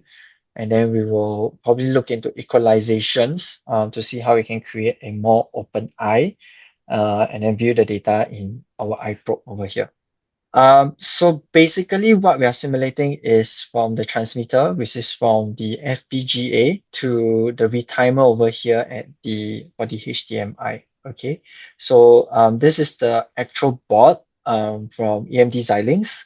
And then if we just want to identify the trace, right? So this is the trace that we'll be looking at, just one of the trace. I think HDMI there's more than one pair. But we're just focused on this single pair here to do some analysis, right? So if I do a zoom in, this will be the trace that is electrically long, all right? You can see that there are some bands over here as well. And then we're gonna run some simulations for the trace. So again, another rule is that, to always anticipate before we run any simulation. So for this HDMI trace here is about 3 inch. Okay, so if we generally look at the rule of thumb for losses, generally it's about 0.1 to 0.2 dB per inch per 10 gigahertz. Okay, and then so if we look at the loss, about 10 gigahertz, typically we want to simulate up to the third harmonics, all right, for our traces over here, all right. So let's say, for example, 10 gigahertz, we can calculate this rule of thumb, and it should give us about 3 to 6 dB loss. And then we anticipate the delay as well. So another rule of thumb for FR4 is that we can expect delay 6 inch per second. All right. So this will give us about 0.5 nanoseconds of delay. All right. And likewise, the impedance. Okay. So if we look closely at the HDMI trace, it's having width 3 with a spacing of 4, and the height is, for this substrate that we are using, is about 3 mil to 2.9 mil, right, for the bottom. All right. So if we use this general rule of thumb also for differential impedance, this is a general rule of thumb. If the width or divided by the minimum of one of the height, that is the minimum, give us about 1, and the spacing is about 3 times the width, or more than 3 times the width, in fact, then we can expect the differential to be around the impedance to be 100 ohms. So I think for here it calculated to be close to 90. It's not exactly more than 3 times the width, so it should be a little bit lesser, so maybe about 90 ohms. Okay. So this is something we kind of anticipate before we simulate. All right. So now is the lab. We can step it through together. So I think everybody has managed to unarchive. So in case I go a little bit too fast, you need to refer to the slides. We are now at slide number 14. Okay, and then I will be following the slides to go through the steps together with you. Right. So just make sure you have the slides with you by your side in case you need to refer. Okay, so I think we've already done unarchiving the workspace. All right, so we can move on to that. And then let's go to ADS. Okay, so I'll be starting on slide number 17. All right, slide number 17. Just make sure it's slide number 17. If you are fast, you can always go ahead and proceed with the lab, no problem with me. If not, I'll just run through the labs with you. Okay. Let me just adjust things a little bit so that I can still see you. Okay, so basically, I think everybody's at this page. If you open up part 1 of serial link, you are able to see all the labs that we'll be working on. All right. So what we're going to do is we're going to start to launch the layout for lab 1 SI Pro. You should be able to see the layout. All right, and then double click on the layout, and then you are able to see the board layout. Okay. So for this board design, I believe it's imported using ODB++. So just to show you, if you're curious, you can go to File and Import. Basically, we do support a wide range of file formats that are able to import into ADS before you do your EM simulation. Right, so there's Allegro, Cadence Allegro, ODB++, which is usually from Altium. All right. IPC 2581, I think this is one of the upcoming file formats that is out in the industry. Gerber file, I won't recommend, because Gerber file, you have to import a lot of files and quite a lot of tedious setup.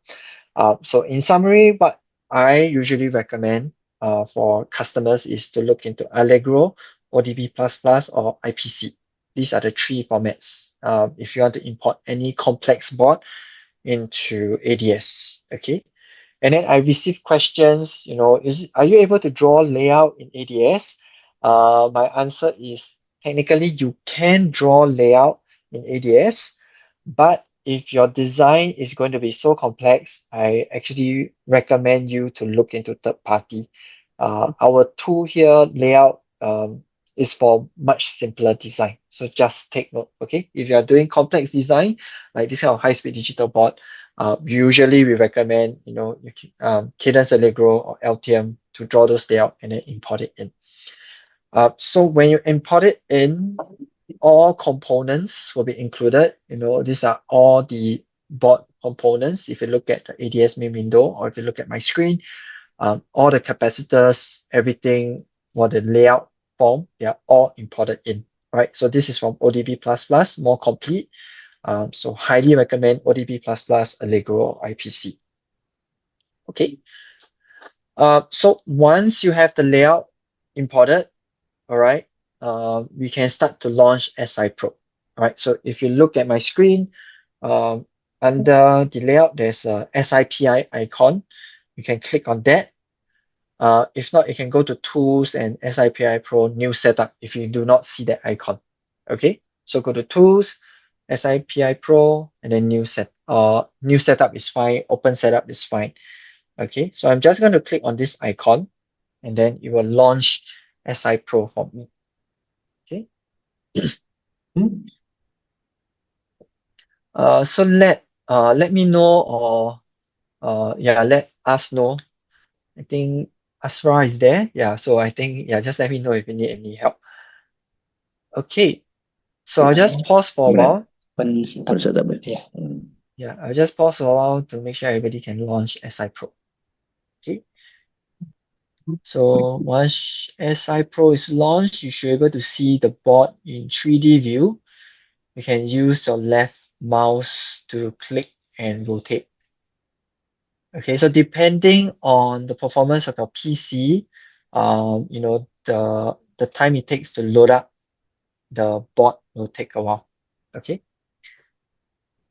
So by the way, if you use the open option, basically it's the save data already. All right. So if you create new setup, just make sure that we already have a safe view of SI Pro. Okay, that has all the simulation results in case you get lost. Okay, so far all good. Let me just look. I think everybody can follow. Yeah. Okay, great. So what you're seeing here now is SI Pro. Okay, SI Pro and PI Pro, I would say. Okay, so SI Pro is mainly for signal integrity. All right. And then PI Pro is containing all the features for the PI part. Okay, so this is not in the slide. You might want to focus on my demo here. Basically, if you right click on the analysis, you can see that it lists down a lot of analysis here. Okay, so if let's say you have PI Pro means power integrity. PI Pro, yes, power yes, correct, integrity. power integrity. So so over here you can see that there are a list of analysis over here.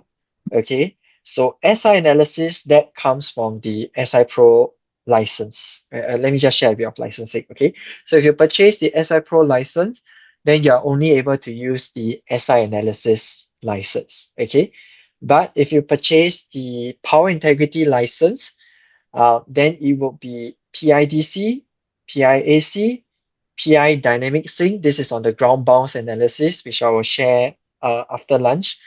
Power plane resonance analysis, conducted EMI, that's also under our PI license, thermal analysis, and electrothermal analysis. Okay, these are all under our PI Pro, Power Integrity Professional license.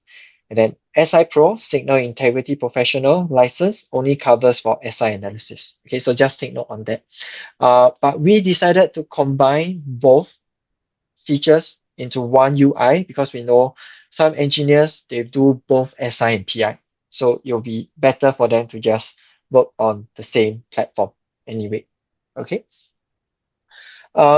So we're going to proceed on with the slide. I'm now at slide number 19, okay, whereby we are going to simulate our HDMI signal. Okay, so I'm at slide number 19. Okay, and if you look at slide number 19, if you see my project window over here, there is the nets list. All right. So this nets list allows you to search for your nets that you want to simulate. all right? Because high-speed digital board, there's so much nets, right? So if you're looking at slide number 19, okay, you can start to search HDMI TX0. Okay, so I'll just pause for a while. Okay, so you might need to click on this green filter icon to make sure that you can then type HDMI TX0. Okay, I'll just pause for a while. I'm at slide number 19.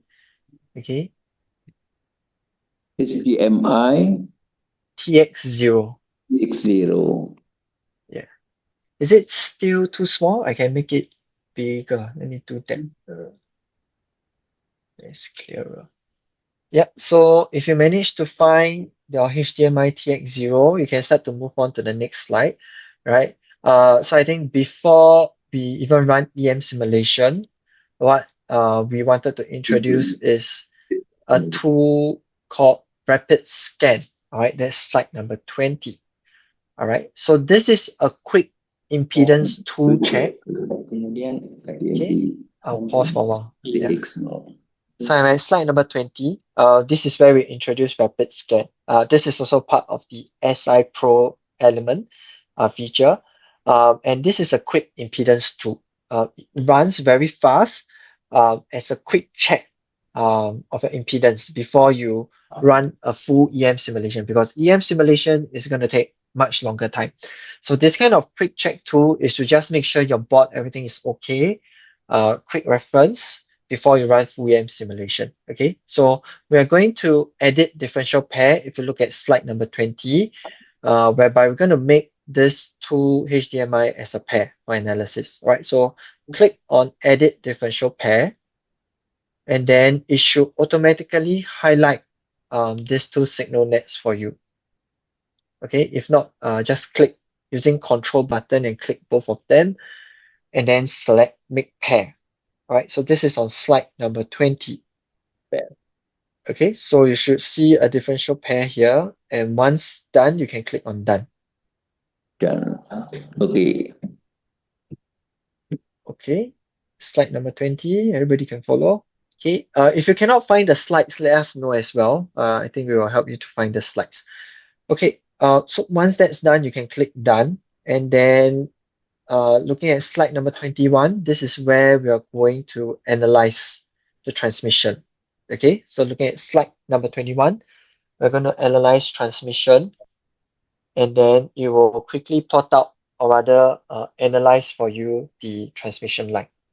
Okay, so your results for you, it will show you the details of your transmission line. All right, whether does it meet 90 ohms and so on and so forth. Okay. Okay, so now it's showing in blue because my target reference is 100 ohms. All right.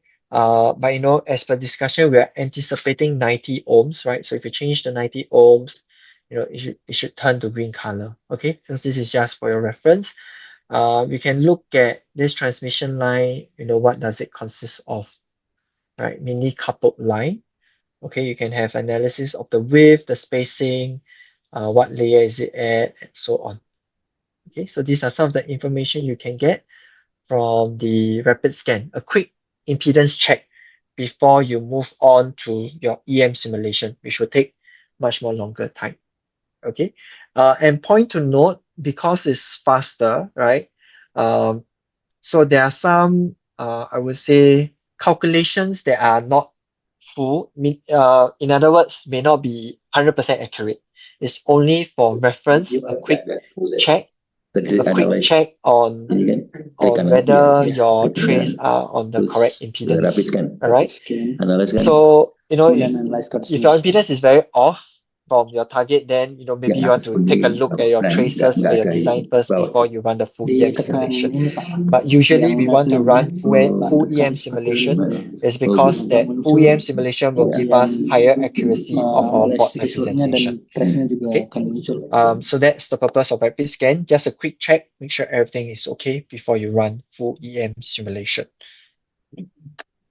Okay, so if I go back to the slide number 22, right, you can see that based on rapid scan, calculations is quite in par with what we anticipated, right, from our anticipation. So expectations, results, they are quite consistent. All right. So, well, it is safe to say that we can run EM simulation on it, especially if you are running like 16, 16 PCIe traces, right? It could take more than just 4 hours, for example. So you might want to use rapid scan as a quick check to make sure all traces are okay. All right, so that's on rapid scan. Okay, any question on rapid scan? Should be quite easy to use. Just a quick check. Okay, don't. I will still say it is necessary to still do the full EM simulation. Okay. Okay, again, the rapid scans means it's just a quick checking Yes. before making full EM simulation. Correct. Correct. Okay. Yeah, just a quick impedance check, and of course Potence. Okay. yeah, just to make sure nothing goes wrong. Yeah. Okay. Um. So yeah, as mentioned, we have verified, right? Whatever we expected is close to what RapidScan is showing. So, it's safe to proceed on to the full EM simulation, which will take longer time, right? So the next part will be SI Pro EM model extraction. Okay, so again, anticipate before simulation, right? So we're gonna look at SDD21 and SDD11. So at 10 gigahertz, basically SDD21 is the same as our insertion loss, so we can just copy it a little bit. For SDD11 is a little bit tricky, whereby if we look at the frequency peak, at which frequency does SDD11 first peak, right? It's based on this calculation. And then for the SDD11 magnitude, it's basically based on 2 gamma, right? So based on whatever we calculate, it should give us about minus 20 dB. Okay, so that is something that we kind of calculate. So we do expect our first peak to be about 25 gig, 0.5 gig, having about minus 20 dB. All right. Um, and then we also have some low frequencies expectation, which is usually the magnitude of SDD21. We want it to be 0. All right. And then for SDD11, it's usually from infinity. All right. So this is something that we do anticipate. So we are going to create a new SI analysis. All right. So this part, you can start to follow on slide number 26. Okay. I will just go back. Okay. So for slide number 26, we are going to create a new SI analysis. All right. So if you look at my screen, it's not being shown on the slides. You can right click under the setup. Okay. And then we're going to create a new SI analysis, okay, in SI Pro. So right click at analysis, and then press Analysis the new SI Yang untuk analysis. terus kemudian Right click. klik kanan, right click, Okay. kemudian SI analysis. Yeah. So Yeah. once you create the SI analysis, you can right click on the SI analysis, okay, which is at the bottom. You can right click and rename it if you want to. Okay, so you can rename it as my HDMI SIM. Okay, my HDMI SIM. Something like this. Okay. Okay, so I'm at slide number 26. And then for those attendees who are already done, you can proceed on to slide number 27, which is on how you can include those signal nets that you want to simulate. Okay. So basically, when you search for HDMI, these are the 4 traces that is selected for you. If you use your control keyboard, all right, and then if you highlight everything, control keyboard, highlight everything, and then if you look at the layout, all right, if you look at the layout, you can see that there is some red trace being highlighted on your board. Okay, so this is where the location of your HDMI traces are. All right, from the FPGA all the way to the retimer side. Okay, so this is the trace that you will be simulating. Okay, so I'm at slide number 27. Okay, let us know if you can't find the slides, because there's two different material. So let us know if you can't find the slide. Okay. And then once you manage to highlight it, make sure to first expand this created SI analysis, and then just do a drag and drop, and this will add to your analysis here for the setup. Alright. Tadi setiap saya ini dia bikin ini ya. Yang Bapak buat New yang analysis SI ini. analysis. So I'll just repeat, just highlight everything, Ini drag and Bapak drop, bisa and place it on the net. namanya- This will set up namanya your menjadi analysis. Okay. And my this is the good thing about SI Pro. Ya. Typically for SI engineers, when they just want to focus on maybe HDMI or PCI only, what they previously do is they will use cookie cut, all right, to reduce the problem size. But SI Pro, there is no need to do cookie cut. For SI Pro, we call it the nets analysis. So just by specifying what you want to simulate in your analysis, SI Pro will sort of do the cookie cut behind the scenes, right, to only simulate critical areas that is around the region. Okay. So this will already help to speed up the simulation time. All right. But again, if you feel that you really need a much more faster time, you can always feel free to cookie cut. Just be careful of, cookie cut, just make sure you do not cookie cut away critical signal nets. All right. So this is the value of SI Pro. You don't have to cookie cut, just specify what you need. SI Pro will optimize that area for EM simulation to speed up the simulation Kemudian time. yang dari desain. Okay, so I'll just pause for a while. For those who are fast, you can look into slide Kemudian number nanti 28, setelah itu di drop whereby we ke talk dalam about nets how we can actually create pods seperti ini, Pak. from the signal trace. All right, slide number 28. So you need to right click on the traces that you have already added onto your simulation setup. Just have to select the create pods or component models. Okay, so just highlight the 4 traces in your solution setup, sorry, your simulation setup. Right click on create pods. Okay. And then this window will appear. Yeah, so apparently there's some series capacitor as part of your nets. All right. SI Pro will be able to automatically identify that for you. Okay. So yeah, we're going to include this series capacitors. And then U91 is I think the retimer component. Then UI will be the FPGA. Okay. And then we're going to create ground. Okay, for the nets, we're going to create ground. All right. And then for the minus terminal, what I would say is to create and use a virtual pin on nearby net. I'll explain this a little bit, but please select create and use virtual pin on nearby net. Okay. If you have gone too fast, you straight away click OK. No worries, just delete the ports and then restart the steps again and select create and use virtual pin on nearby nets. Okay, I'll explain a little bit on the virtual pin. Okay, why we are selecting this virtual pin. Okay, so I think everybody has managed to done the steps. We're going to connect a component for the capacitors, and then we're going to create ports for the retimer and the FPGA. All right. And then once Pak, done, bisa diganti ke you can change to ground. ground, tadi and then you can click Yang ini Pak OK, di bawah. and then diganti. yeah, ke basically dalam you will TNT. SI Pro will create ports for you.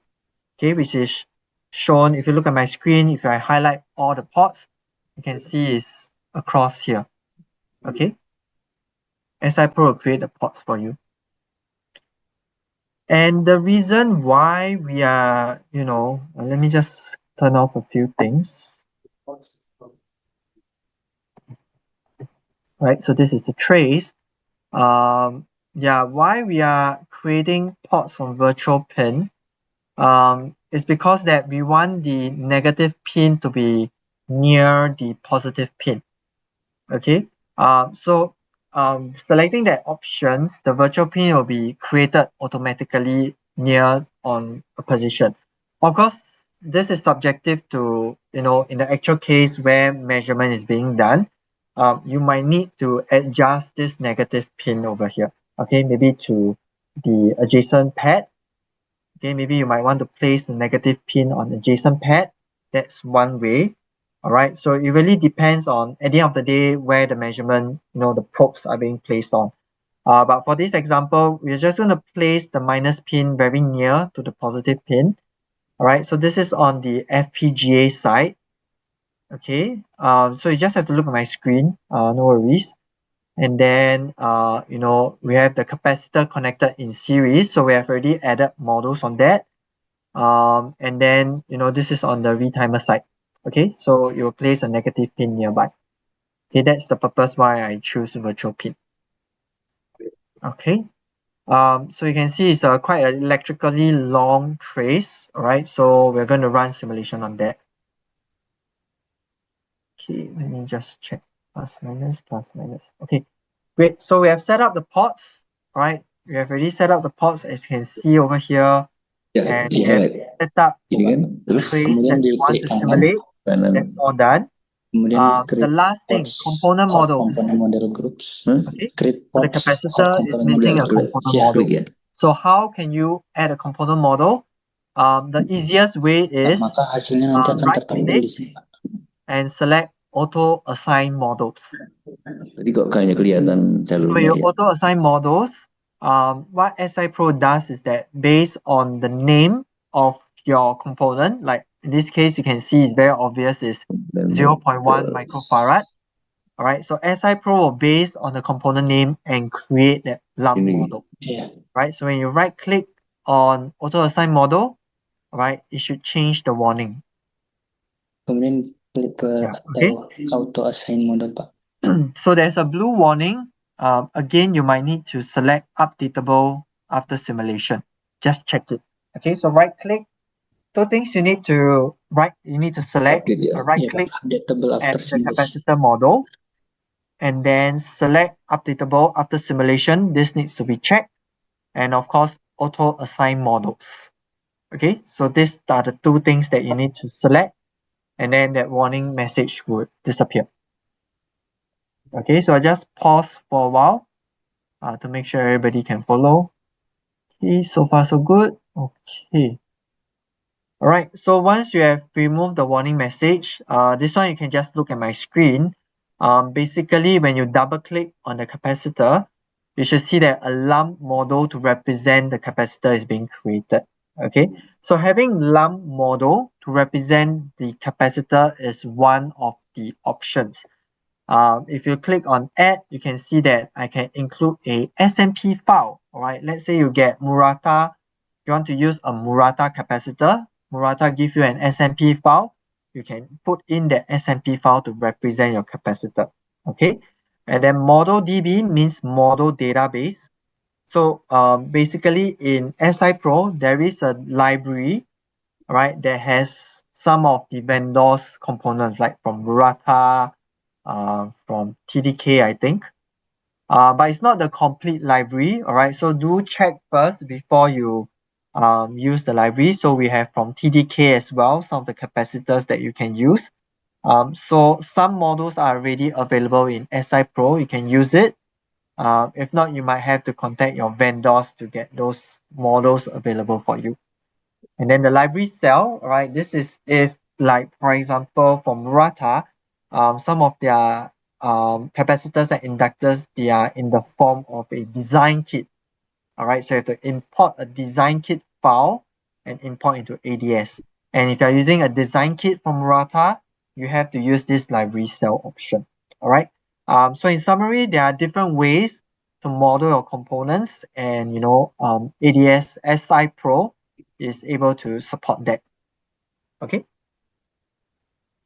So that's done. I think we are completed with our setup. We have set up the ports, the nets we want to simulate, and the components. And then of course, if let's say you have another 2 pairs, I think HDMI has total 3 pairs. So you can always feel free to add in more pairs to your simulation. Of course, when there are more pairs that's included in the simulation setup, more simulation time is required to actually simulate to complete your simulation. Okay. So we'll go back to the slides a little. So I think we are done with setting up the ports, assigning the component model. I think that's also done.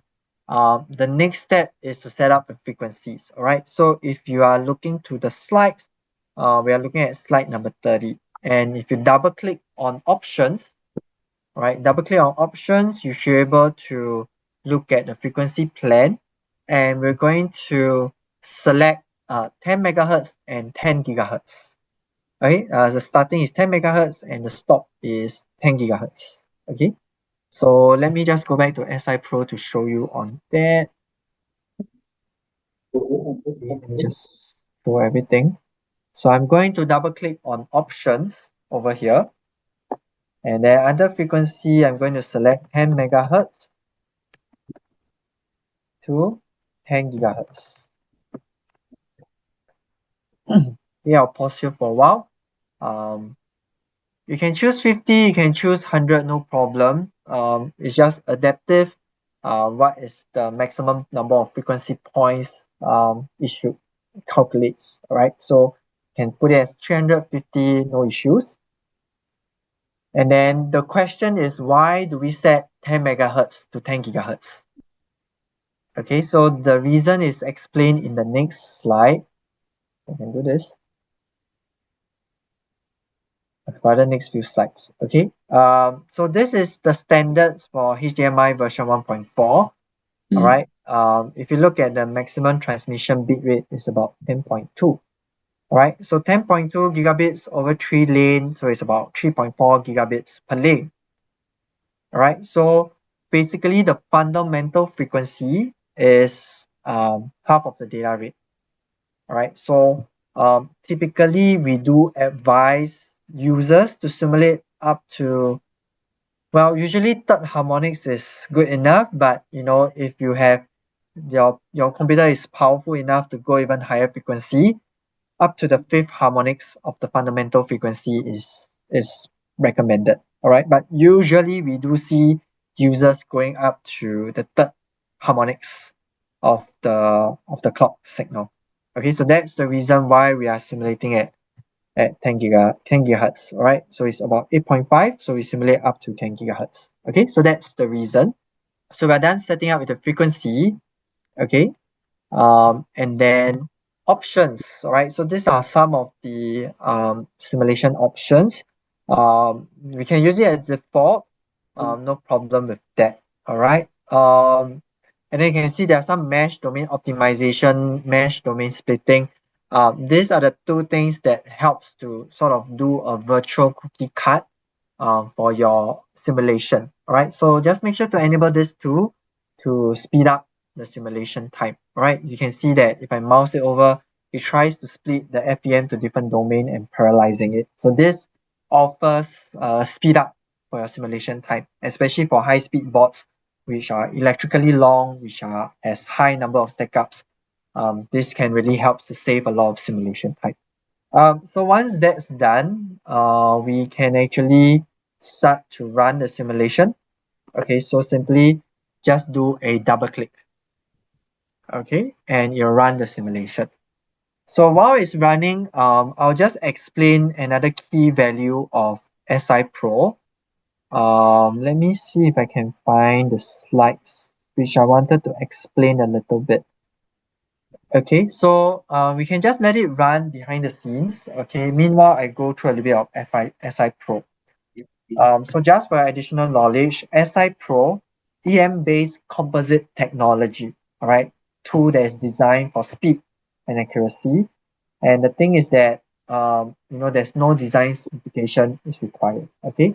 So if we look at, all right, in the past whereby users might be using the traditional FEM engine, all right, what their common feedback is that simulation speed and the memory of the simulation is usually a bottleneck, is usually an issue.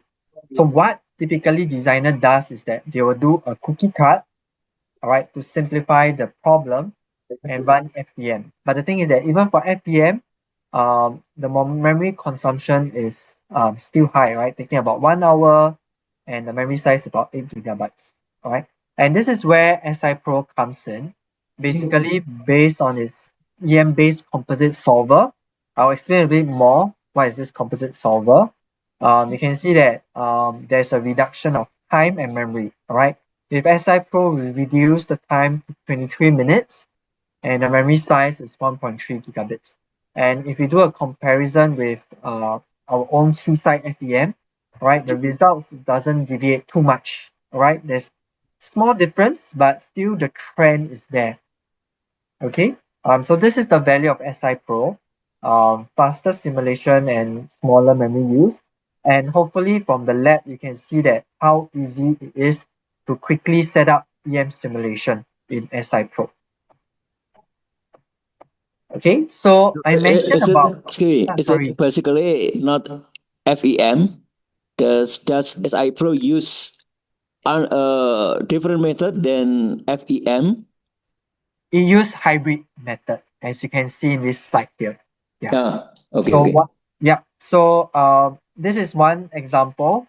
So basically, the VR structure, what SI Pro does behind the scene is that it uses FEM engine. Okay. And then for those traces, we use Momentum. So Momentum is a 3D planar solver.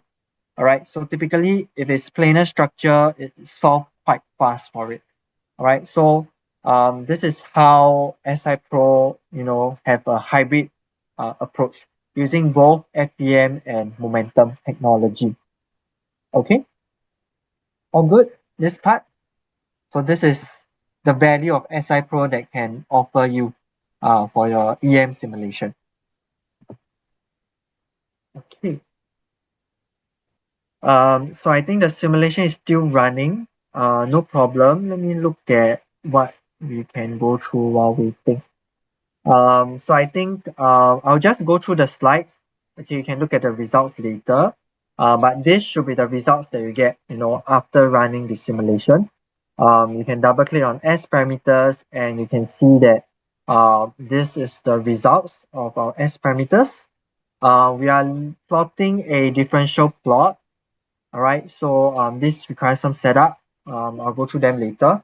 But if you look at the differential plot, you can see that for the SDD11, we are getting about 0.5 gigahertz. That's the first peak, all right, which is about minus 20 dB, which is what is close to our anticipation.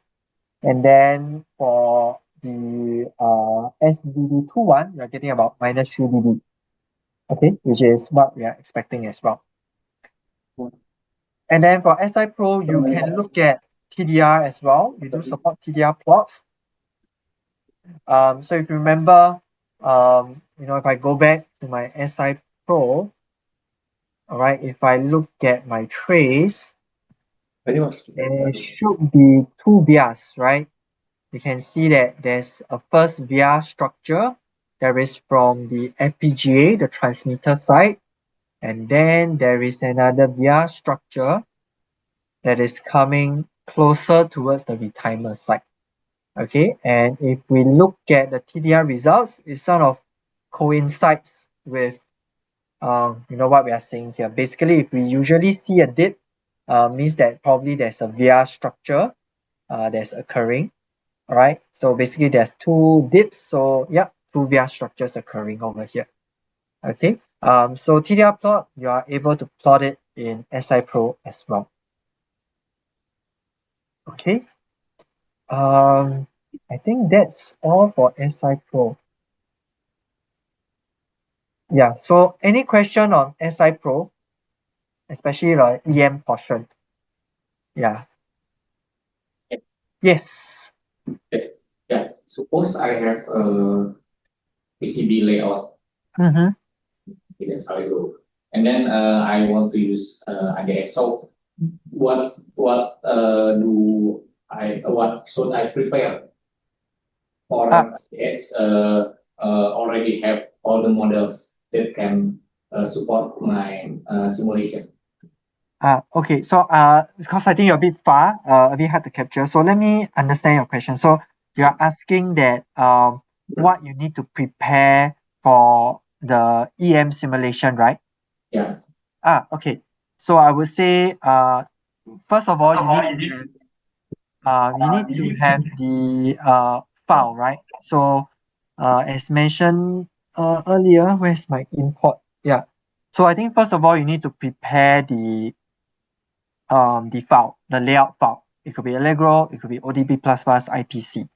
Once you have that file, you can do an import. And then once that file is import, you should have the layout together with the substrate stack-up. Okay, so usually ODB++ will have the substrate stack-up. And then depending on your simulation or your design, I do know some designers, they have H factors, all right, for their design, all right.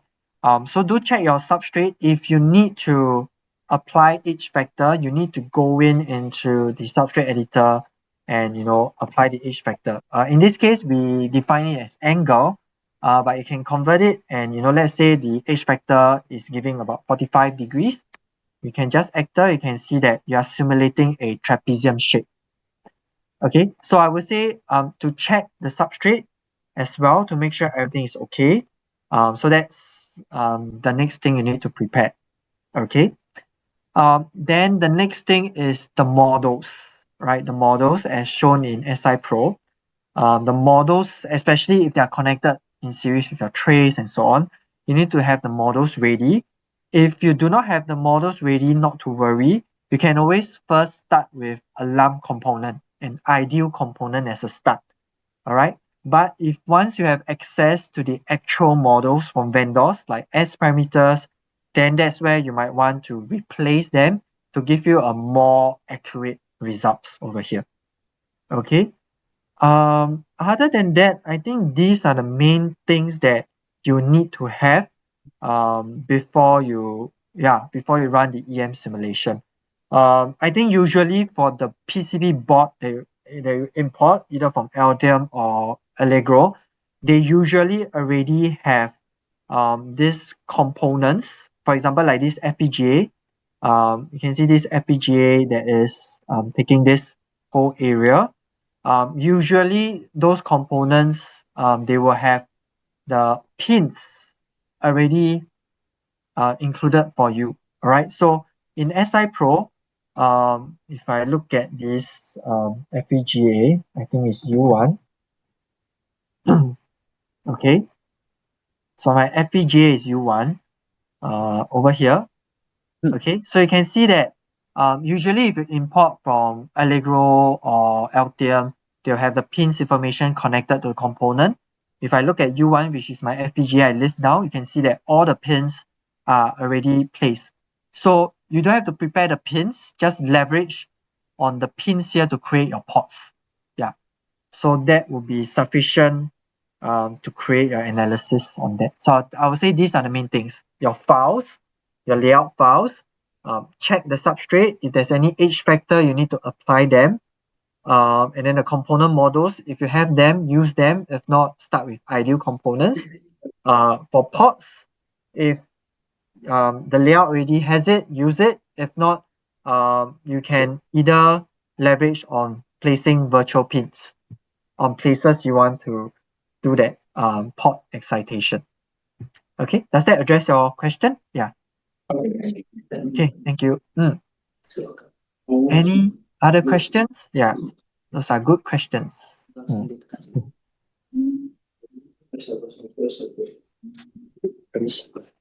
Simulasi udah selesai. Nah, Gambarnya jika melihat hasil bisa menekan. Nah, kemudian akan ada dan DDR dan lain-lain. kanan juga enggak. Nah, double klik Pak. Kan di sini masih dalam bentukan kosong ya Pak ya. Karena belum ditekan untuk matrix selector dari sinyal. Okay. Yeah. Pak langsung bisa. So I hope everybody can follow.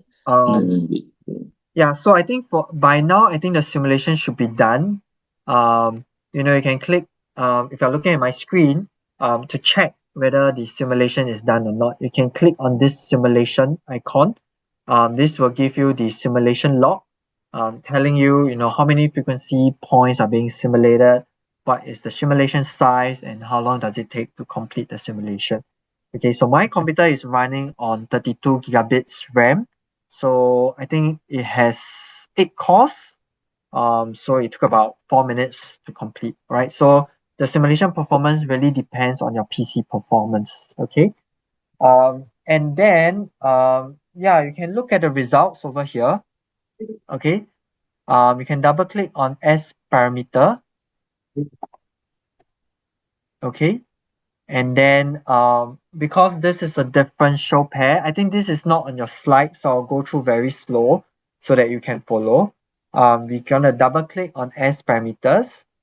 And then because it's a differential pair, we are going to click on mixed mode. All right, you can see there's single-ended, there's mixed mode.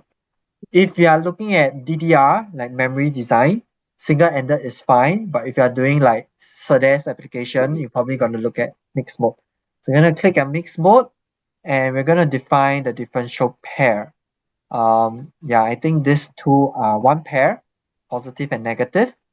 All right, so if you go to mixed mode, port 1, port 2, just you can scroll to just check, make sure it's U1 and positive and negative. Just make differential pair, right? And then this will be your first pair, all right, at the FPGA side. And then you can do the same for port 3 and port 4. Okay, and then you can make differential pair.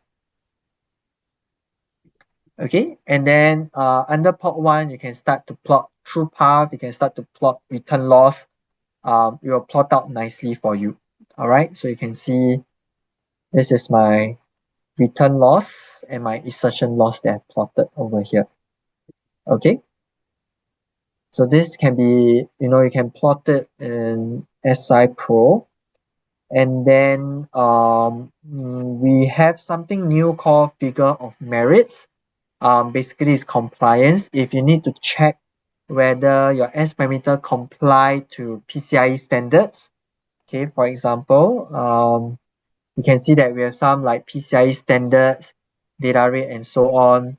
Let's say for PCIe Gen 6, looking at 16, you can see that it will plot out the return loss mask, okay, for you to check whether it complies to standard. Okay, so this is just an example to just show you a figure of merits.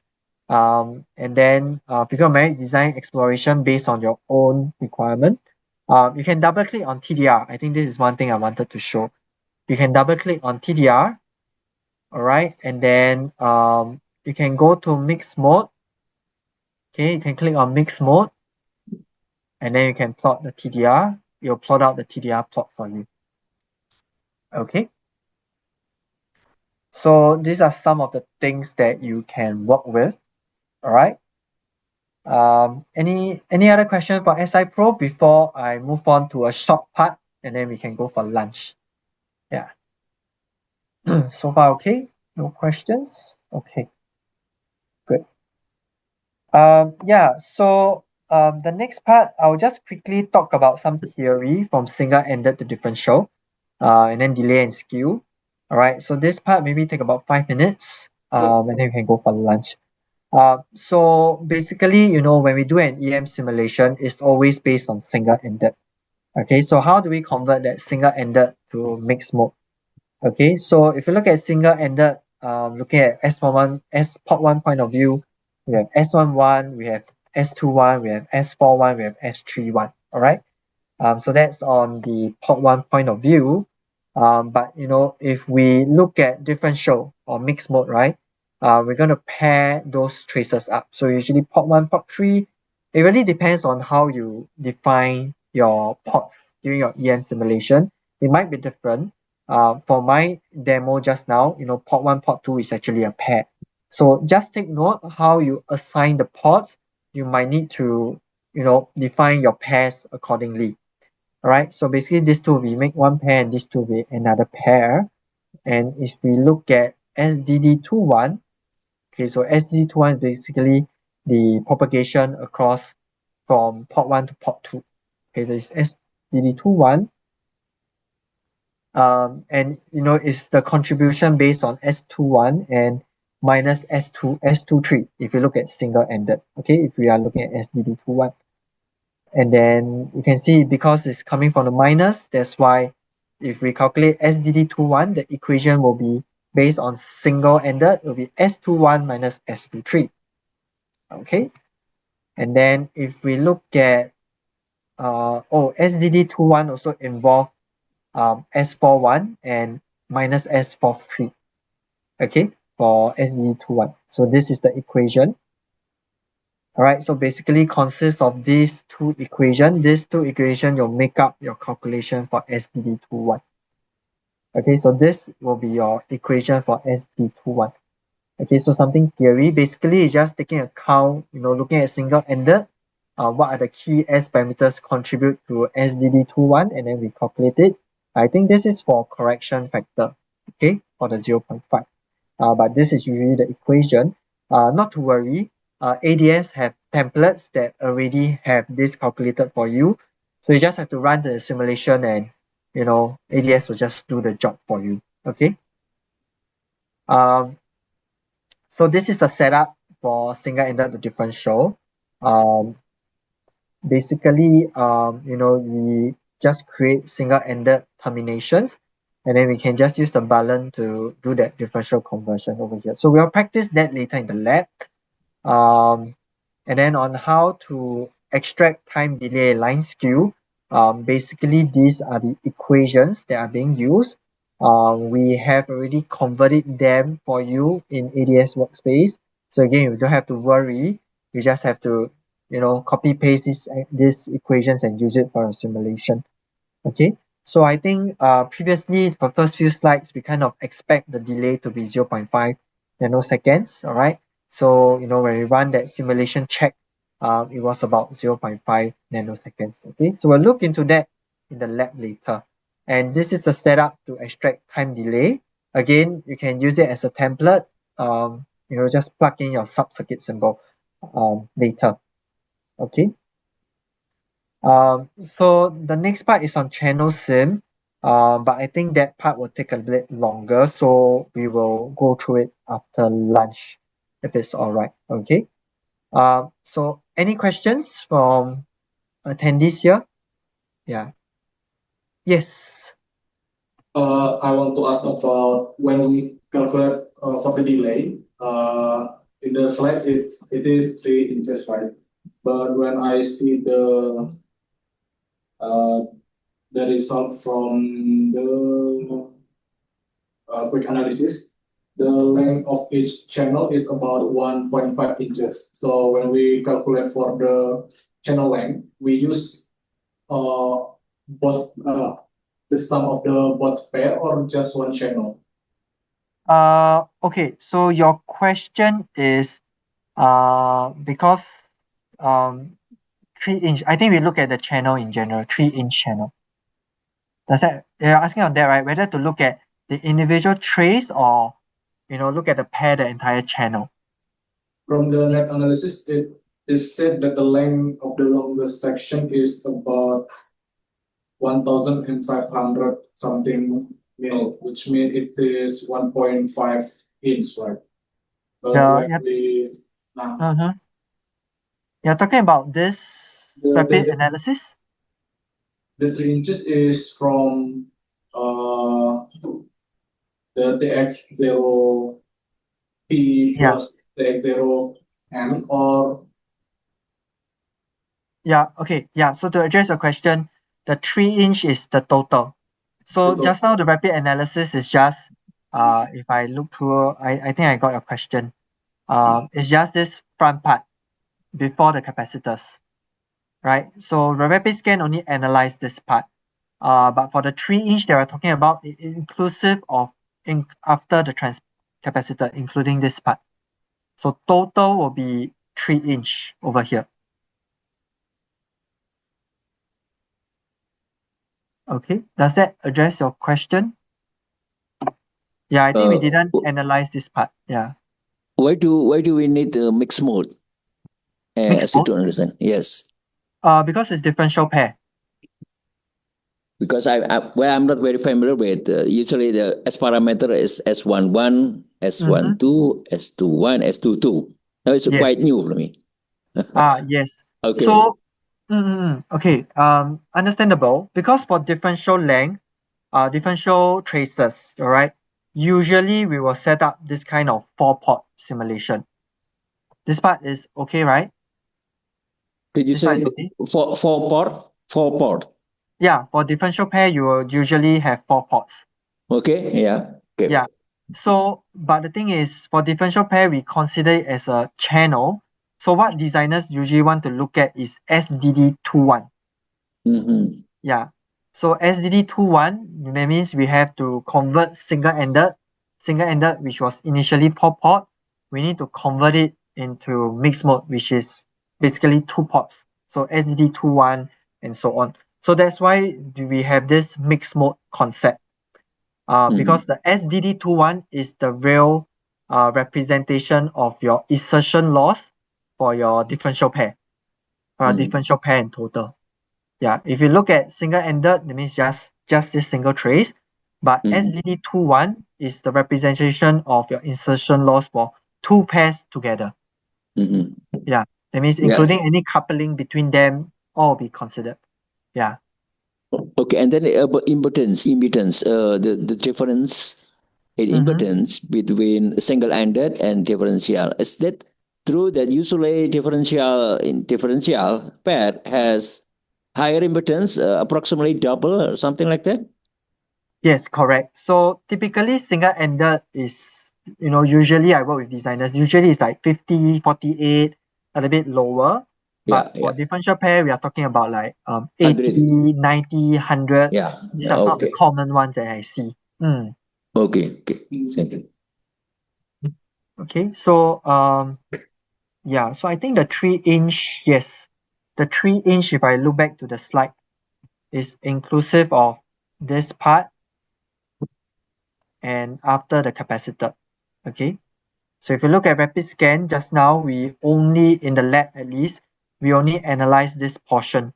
We didn't include this part. So maybe this part is missing to tabulate the 3-inch. Yeah. Sorry, if you include the section for the TX0C, it's actually only about 1.6 inches for each channel. Okay, let me take a look. Oh, I forgot to make a pair. Let me make a pair first. Need to make a pair. Okay, and then I'll analyze.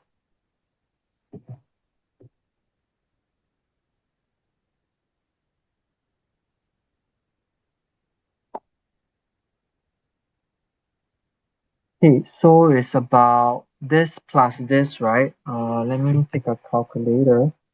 Uh, 1547.9 plus 119.4. Yeah, so let's calculate that. From mil to inch. Okay, let's just do a check. Yeah, it feels a little bit different. Okay, let me check on this and then I'll get back to you. Yeah, I'm calculating a little bit different. Inch is 1.6, almost half. So let me check and then I'll get back to you. Yeah, on this. Seems like I need to double check. Any questions?